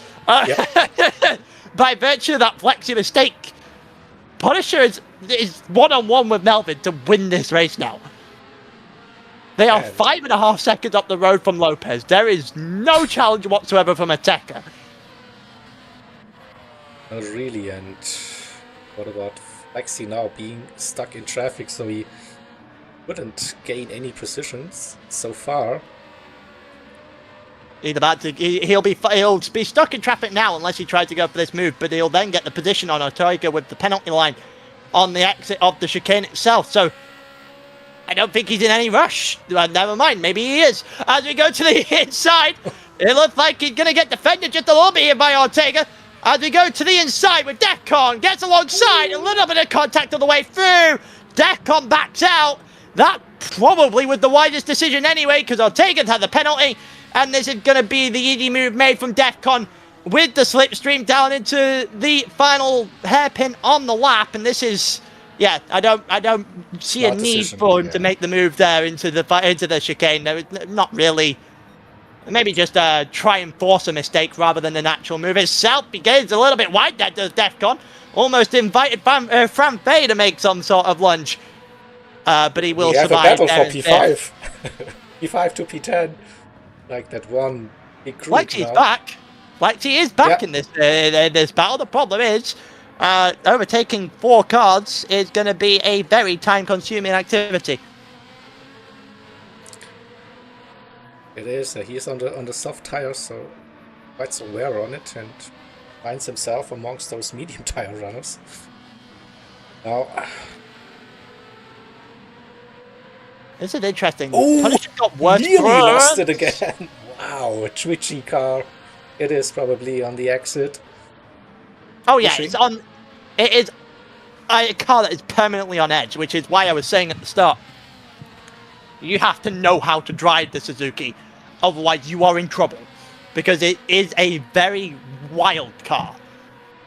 Where if you get it wrong, well, you find out exactly what Flexi's going through as he goes to the inside here onto Marty. He gets the move, gets it done, and up into 8th for a split second. Should get a good enough exit in that Suzuki VGT to hold 8th, and goes after Ortega's now. It's a good run. Will it be enough to get another position here into the braking zone? Yes. He's going to try it. He's going to try it. He knows he has to. He knows he has to. Dives the inside. The problem is Van Vree came across just a little bit late there. Almost cut him off, but he is going to get the move on Ortegas. And is he going to get a shot the Spanish driver straight away? It's not stopping here. And as it stands, it looks like my team might sneak into the Silver Rockets. Here we go, Flexi on Van Vree. Gets that move done, and he's up in a 6th straight away. He's making those moves now. That did not take long in the slightest. Oh, regrouping a little bit after that mistake, up to P6. But it's good news for DEFCON. With a little gap. And we got a little bit of a fight going on back there as well. Ortega's and fire Van Vree. Van Vree slamming the door shut. Oh, Ortega's getting contacted on the way through. Tamari almost spat him over the nose. And AGT and Maniacs are going at it left, right, and centre. That might be a penalty for Tamari as we go through. The leaders are in. Melvin and Punisher, end of lap 6. So they'll be medium tired then. Yeah. For both of those drivers. Ortegas has got himself up on Tamari. And then as we go with Sol Toledo trying to make a move with his own teammate. And we are going hammer and tongs here between Maniacs and AGT. It's the last thing AGT would want right now. As they try to kind of sneak over the line at this point, and it is not working. Given the fact that DEFCON and Punisher are essentially driving off. So Mervin also put in a little bit more fuel, so 2.2 seconds for now, and so it's probably down to Punisher versus Melvin. If Melvin stays behind Punisher and Punisher will win this race, then there's a high chance that my team esports will make Silver Rockets. This is the situation at the moment. While we have the NSX leading and the Prickbox in P2 on their tire strategy for now. 1-2 DEFCON up to P3 also on those medium tires. So we would expect them roundabout end of lap 8 or maybe 9, depending how much they trust the tires. And Flexi on really their tires now made his way past those entire runners up to P4 again after his massive moment with engine damage. And I think he might be pitting now. 7-8 split on the softs. Definitely pitting now. You're all right with that. 100%. Can't go an extra lap. Those tires will literally scream at him if he tries. As he goes into the pits now then. So the real question is, how far is he going to be off the lead set of drivers here on a new set of soft tires, where we know Lopez and Bray will go on to softs. The other two drivers that were at the front have gone on to mediums by default. So it's going to be all about how much time they can make up at the end. Yeah, so 6 seconds to Jay Lopez. We see that, but the important is how big is the gap to Melvin and Punisher coming out of the... The answer is coming out the pits now, and Melvin is already down at the following corner. And he's also been jumped. Yeah. I think he's just been jumped by Bossman as well. Fuel is the difference. So I think he's just been jumped by Bossman as well, which is problematic. For now, but I think he might get a good run early on and get a clean pass. But the gap to Melvin then 8 seconds. 8 to 9 no, seconds. Nearly 9. Yeah, nearly 9 seconds. So 8 seconds to Bossman. Still not within slipstream range to Punisher. So for now, this could be a my team win in this race number 4. Like again, just getting a little bit dodgy, but that's a better exit by quite some distance. It would sacrifice the first dead exit to get a far better second exit. It looks like Flexi on the outside is going to take very quick work of the Mazda. Yep. He is up into 11th on track. We will have to wait for the pits of everyone else to figure out where he actually is. You see the next pit stops now, so the leaders are staying out in 9 laps on the mediums. Defcon as well, but going for the early pit stops and do more on Everyone those stayed out. softs towards the end. Everyone stayed out. Yep, no one really trusting those softs to last that long. I'm surprised. I am genuinely surprised the soft's the better tyre. I'm genuinely of the opinion the soft is the better tyre. I would be using as much of the soft as I can. Yeah, if you lose 2 to 3 seconds per lap on dead tires, probably it's hard. 8 laps. 8 laps of the push. 7 should be done fairly easily. They shouldn't be doing too much of a drop off on 7. I'm very surprised they have elected to try and only do the 6. It's a very different strategy from what we saw in the first race. That's a certain. Mm-hmm. That is definitely true. Definitely more drivers those mediums early on in this race, and still fighting left, right, and centre between AGT and Maniac. So with Ortega's and the 2 drivers behind. Punisher 7 seconds off the back of those guys before they even pit. they will be pitting now. Pretty sure this idiot lap for most of them runners. Maybe someone has a really bad tire wear has to go for 1 more on the mediums. Flexi is now on the inside of 8 seconds on Melvin. The problem is he now needs to catch up roughly 1.5 seconds a lap. Good luck with that.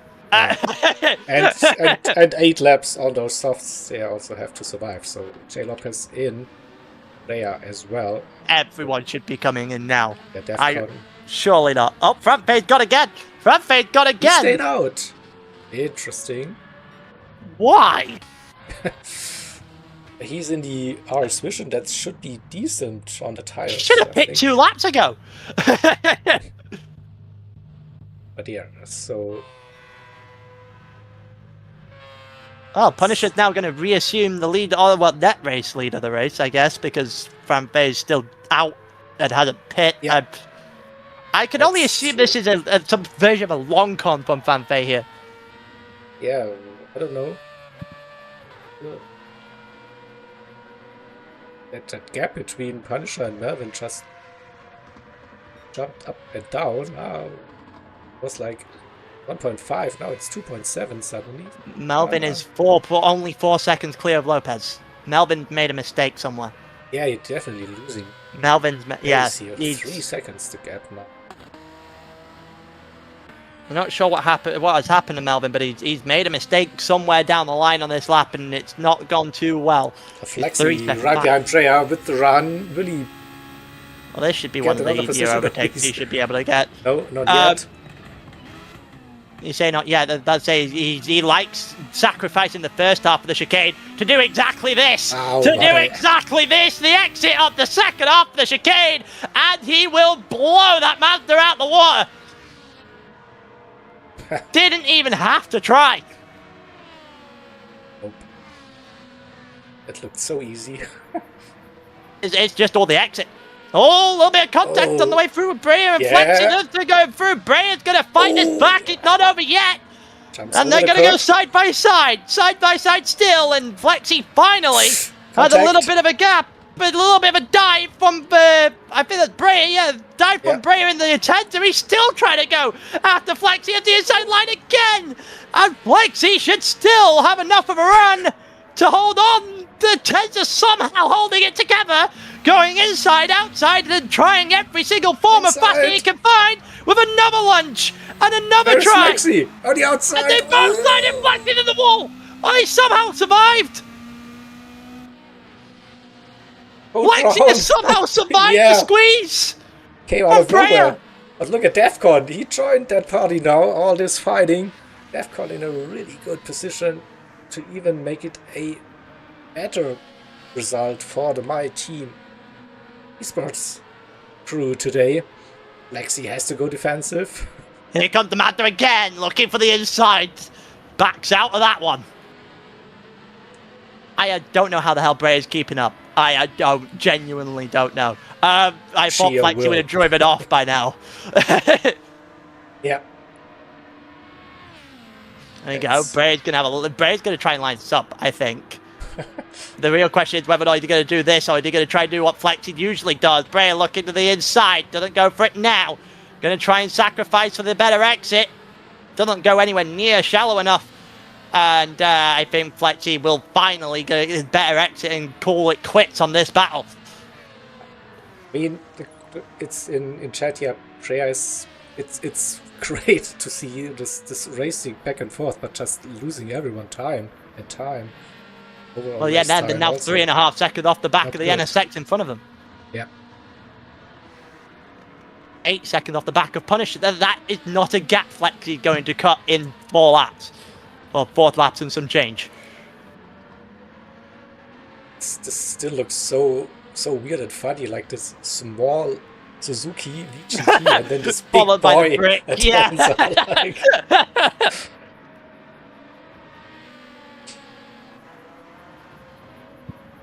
Again, it's very close between those two. I think Flexi's got to keep it on the track, though. Have to keep it in, to try and keep it in 4th. That's the biggest hindrance for Flexi right now. Yeah. He just looks uneasy on every exit right now. And somehow, words I didn't think I would say today, the attender looks better on the exit than Flexi does. Yeah, but we have to remember Flexi went in earlier, so has to do 8 laps on those softs. Freya will have to do 6. Those softs has the tire advantage, but cannot get a clean pass. And here comes Defcon as well, making it maybe 3 wide. Or maybe is there a little bit of help on the long straight? If you're Defcon, you do absolutely nothing stupid here whatsoever. You do not go for an overtake at any point.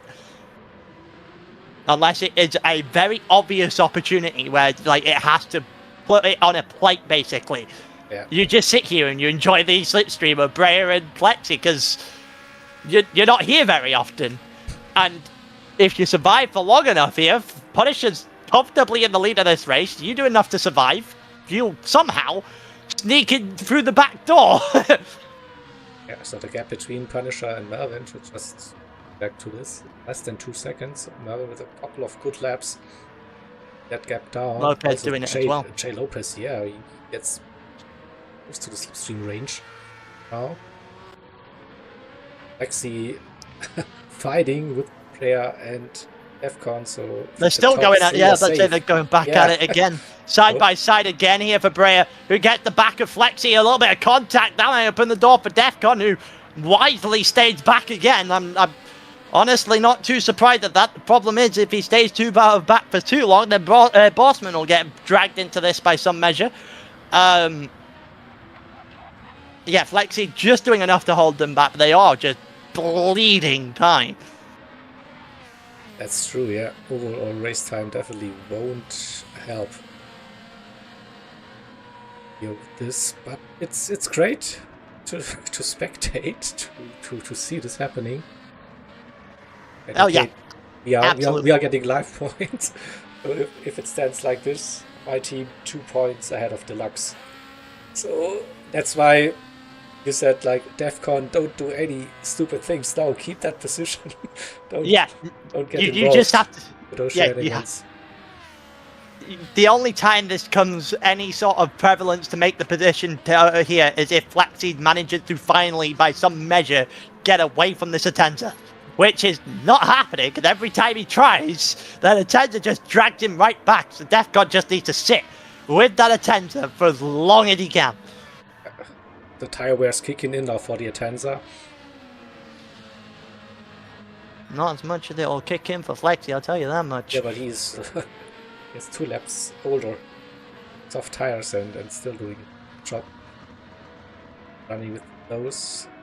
Approaching the final 2 laps of this race already, so have a quick run down. See Punisher comes in 0.4 seconds, so the gap has come down, and also Jay Lopez 4 tenths behind. It's flying on those soft tires. That NSX. Soft versus mediums.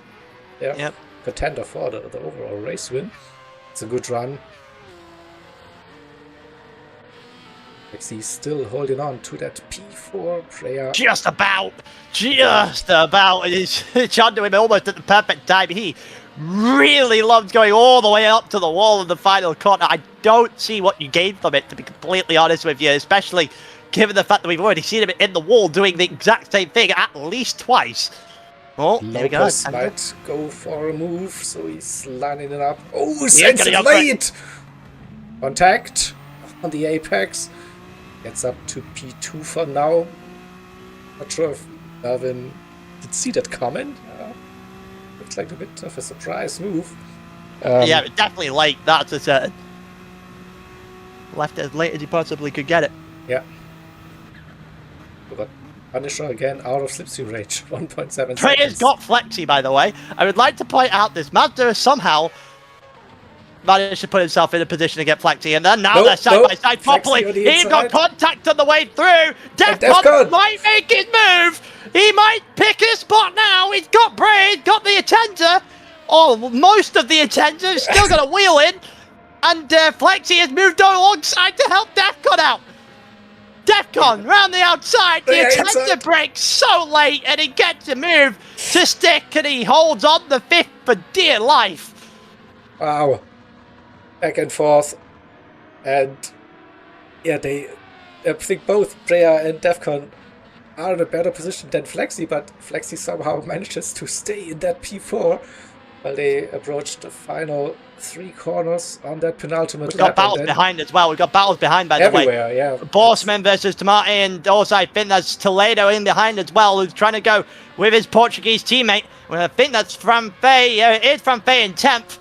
And it's 4-way battle between these 4 as well for the back end of the grid. It is all over the place. We're going to go all the way to the end in about 5 or 6 different battles here. Yeah, final lap and battles everywhere. Here we go. Tomate didn't go for the move there. It doesn't look like, didn't quite go for P7 yet. I assume he's going to wait for the chicane if he is going to go for this. 1.4 seconds for Punisher, and we are now in the exact same position as we were last race. Realistically, Lopez does not have a good enough gap now. Lopez, as long as Punisher doesn't make any mistake, Punisher will win this race. Yep. And Flexi still holding on to that P4. It's 3/10. We see him try to break the toe here. Decent. Stays at 3/10 even with that slipstream, so he might be okay. What about Defcon? He's we got a move on too. Here we go. And they both back out of it, and I think that's the wisest decision Defcon could have made right there. Because it would be absolutely agonizing if your teammate wins, you get into 6th place, you've been fighting these 2 the entire time, and then you make a mistake in the final chicane of the entire race and cost your team and teammate everything. Punisher has got through the 2nd sector perfectly fine, only lost a 10th. And quite frankly, should be able to drive this home from here. Yeah, 1.4. Not many corners to go. Just keep it clean now. Medium's still looking okay. Fuel looking okay. He won't be running out of fuel. It's 1.3 seconds still. And this, with 2 corners to go, is best case scenario. If you are 92 Esports, because Punisher has only gone and done it. He's won race 4 here in Abu Dhabi. Ooh, Freya went for a move. I just saw it, but couldn't make it. Defcon tries to get him. No, he stays P4, 5, and 6 as stated. Smarty's got 7th phase. Oh, something happened here. Yeah. That's a very wildly different order than what we came into the lap.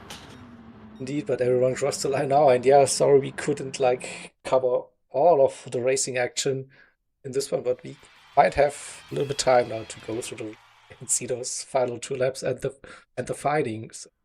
Good stuff, everybody. Let's quickly bring up the race results. So Punisher for my team with a great result, but the overall finishing time 29:03. That is 8 seconds slower than the finishing time on race number 3. So we also need to keep that in mind, but still very good points. Of course, a win is a win. Can't take that away from Punisher and my team. Then J. Lopez in the NSX for Azteca, 2nd position, and Melvin P3 for Vanquish. Next, it's Flexi's teammate, so P3 and 4. And as you said, Pyro, so 92 Esports, they are loving it. They have secured probably that P1 spot now. QS and Azteca 3, 4, 5 in this lobby. DEFCON, after not like the best qualifying, up to P6, so really good team result for them. And looks like the live points set, they will make the jump into the Silver Rockets. Of course, we have to wait if there are any incident reports or whatever. And then, yeah, close battles in that mid-pack. And again, sorry, we couldn't cover that for that long. It's racing action everywhere. Yeah, and obviously my team sneaking in the back door, that is absolutely massive in the end. That Punisher has pulled out a race of his life there, right when he needed to do it. He was the one he was the one to look at. Everyone was talking Flexi, everyone was talking like Melvin and all that stuff. I did say in qualifying, I was looking at Punisher. I expected him to do well in this one. I didn't quite expect him to win, but I did expect him to do well.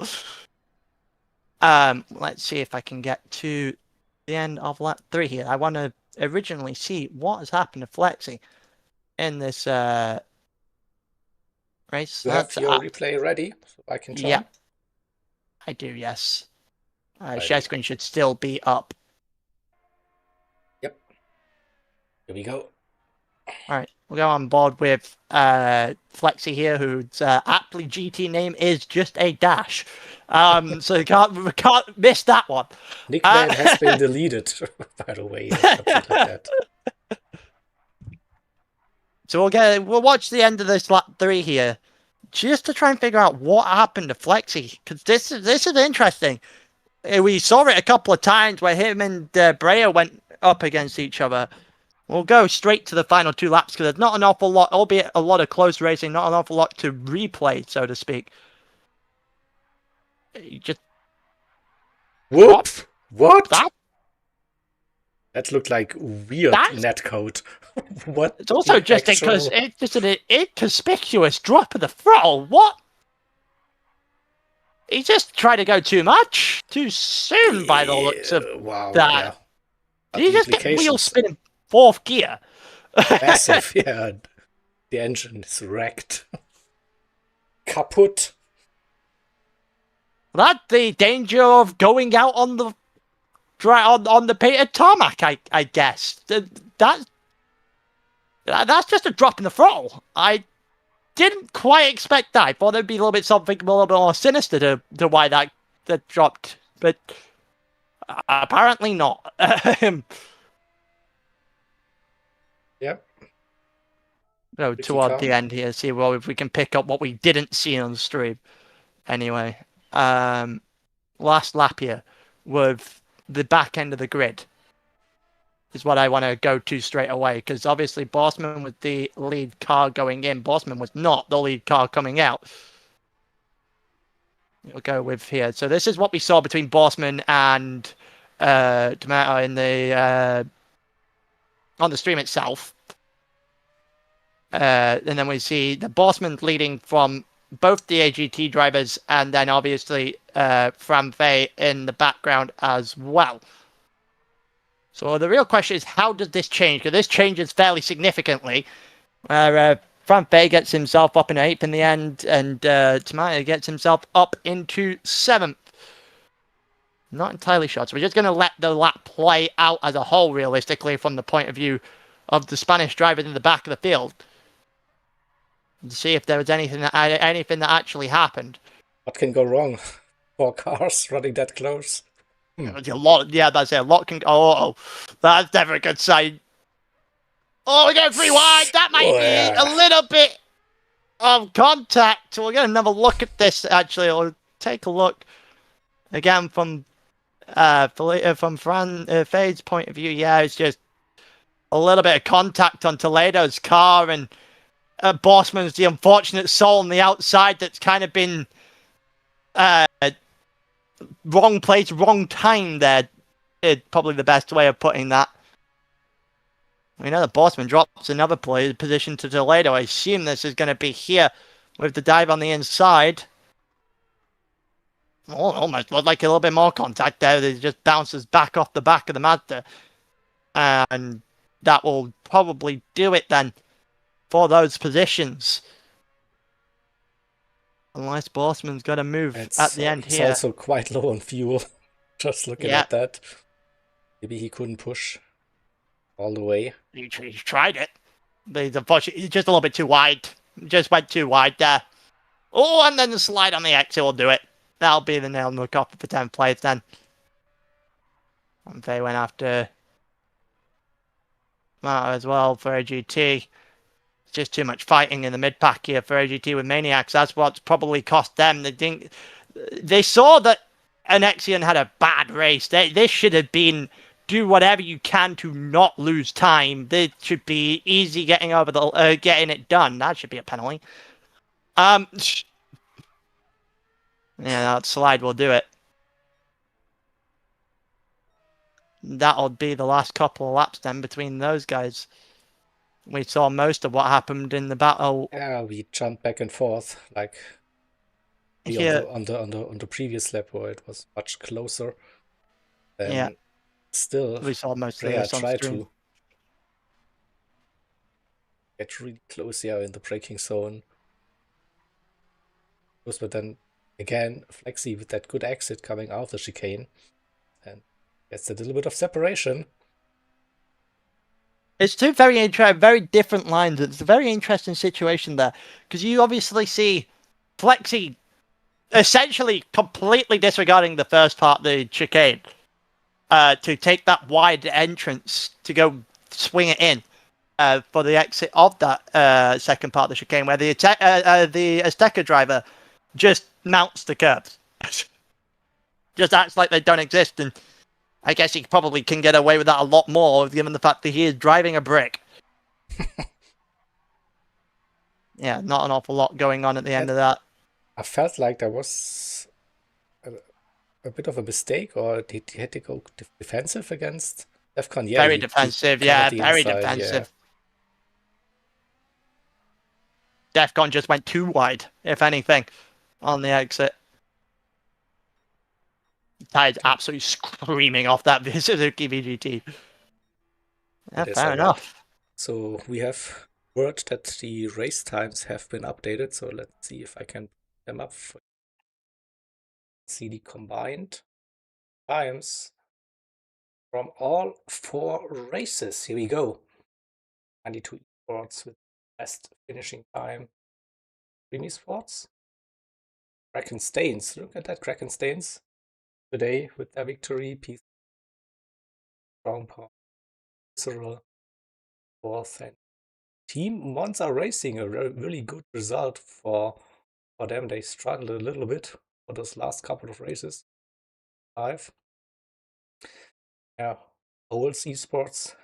E6, but it wasn't enough to get past Kraken Stains, right? That was that was the battle there. They just lost on the night, and it's cost them a position, and they will just be going straight back to look at that disconnect. It well and truly sold them short in this season. They have to settle for the Silver Rockets. We see 3 big names: P10, 11, 12, Vanquish Esports, Azteca, and Customs GT. All that does is reinforce what I said at the end of the race, isn't it? If you are 92 esports, you have sat there, you have watched that last race, whether it be in Spanish or English or whatever, and you couldn't have got any better if it tried. It could not have gone any better if it tried. It was an ideal situation. They go into the final 3 weeks of the season with a fairly enlarged lead at the top of the grid now. Yeah. And see the second page also, some teams were fighting for that P12 and they didn't have the best races here overall. So yeah, I think we are getting provisional points calculated now. Maybe we can cover that during the final minutes of this broadcast here as well. most likely be in the silver rockets. And here we go. We have 1 point. ending penalties. So what's that? Pending any penalties that are going on, then my team have got a P12 by a singular point over AGT and Deluxe, who are tied. It couldn't get any closer, could it? It literally could, unless all three teams were tied, it could not get any closer. Wow. If you're my team, you might want to make sure that Punisher might not buy a drink again for a while. That's crazy. Yeah, definitely. And yeah, maybe there are some incidents or penalties and could change everything, but from what I could tell, at least for the My Team esports team, looked like a clean race for them. Not too much in those incidents. Punisher had a clean race, I think, and Defcon, he had to make a couple of moves early on, but then he just kept it clean. He kept his nose clean, right? Very much the entire way through, yeah. It doesn't look like there'll be too much to change that, but we'll see if any of the other races are affected in that in regard to penalties as well, because obviously all the other races still play a massive part in everything that goes on. But 92 had an absolute blistering day. Look at that. 4 teams separated by 2 points, all the way down to P15. Yeah. Ouch! If you're anyone that didn't, if you're not my team, but you know, it's still not officially confirmed, but my team with 135, Deluxe with 134, HGT with 134, and Team Monza Racing with 133. So yeah, that's 12 to P15. Get that final spot in silver rockets. So keep your eyes peeled then on the website. I think the results will be published there pretty soon. So yeah, I think this covers then the end of the regular season. So starting next week, so we have still 3 rounds to go, 8, 9, and 10. Then we are moving into the rockets, or the bronze rockets, P13 to 24, like running in a lobby. And then we have the silver rockets and the golden rockets, and all during one night of racing for the upcoming round. So not split over 2 days. It's just one evening of intense racing. I was about to say, an evening that we get to see what the best of the best go at it. Yep. And gonna be fun. That's it. So what do we know? Gran, so what is it? Is it Le Mans? Let me have a quick check on side. I feel like it's gotta be Le Mans, and it's France. Unless I would love a Sequoia race. I would love a Sequoia race, but I assume it's Le Mans. The Aston Martin Vulcan at Le Mans round. Round 9, we have the Audi R18 Group 1 car at Spa-Francorchamps. And round number 10, the big finale, we have Grand Valley Highway 1 in like late 90s, 2000 GT500 cars. Plus the Ford GT LM race car. It is just that bad. We're back to Group 3, but Group 3 with a twist. And this one car that's just so horrendously bad at BOB that we just might as well throw it in there anyway.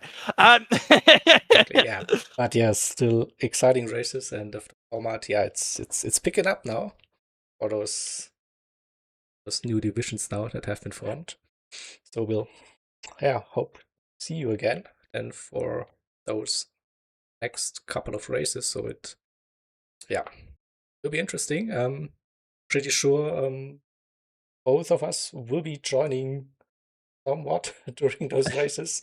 On the broadcast, I don't think the schedule for the broadcasters has been finalized yet, but no. I'm looking forward to it. Looking forward to it. All right. Then I say thank you, Paro, for the company. No problem. And thank you, Chad, for also keeping us company and giving us some insights in the chat here as well. Yeah, hope to see you then next week already, I think, when we are starting round number 8. Until then, take care, everybody, and see you soon.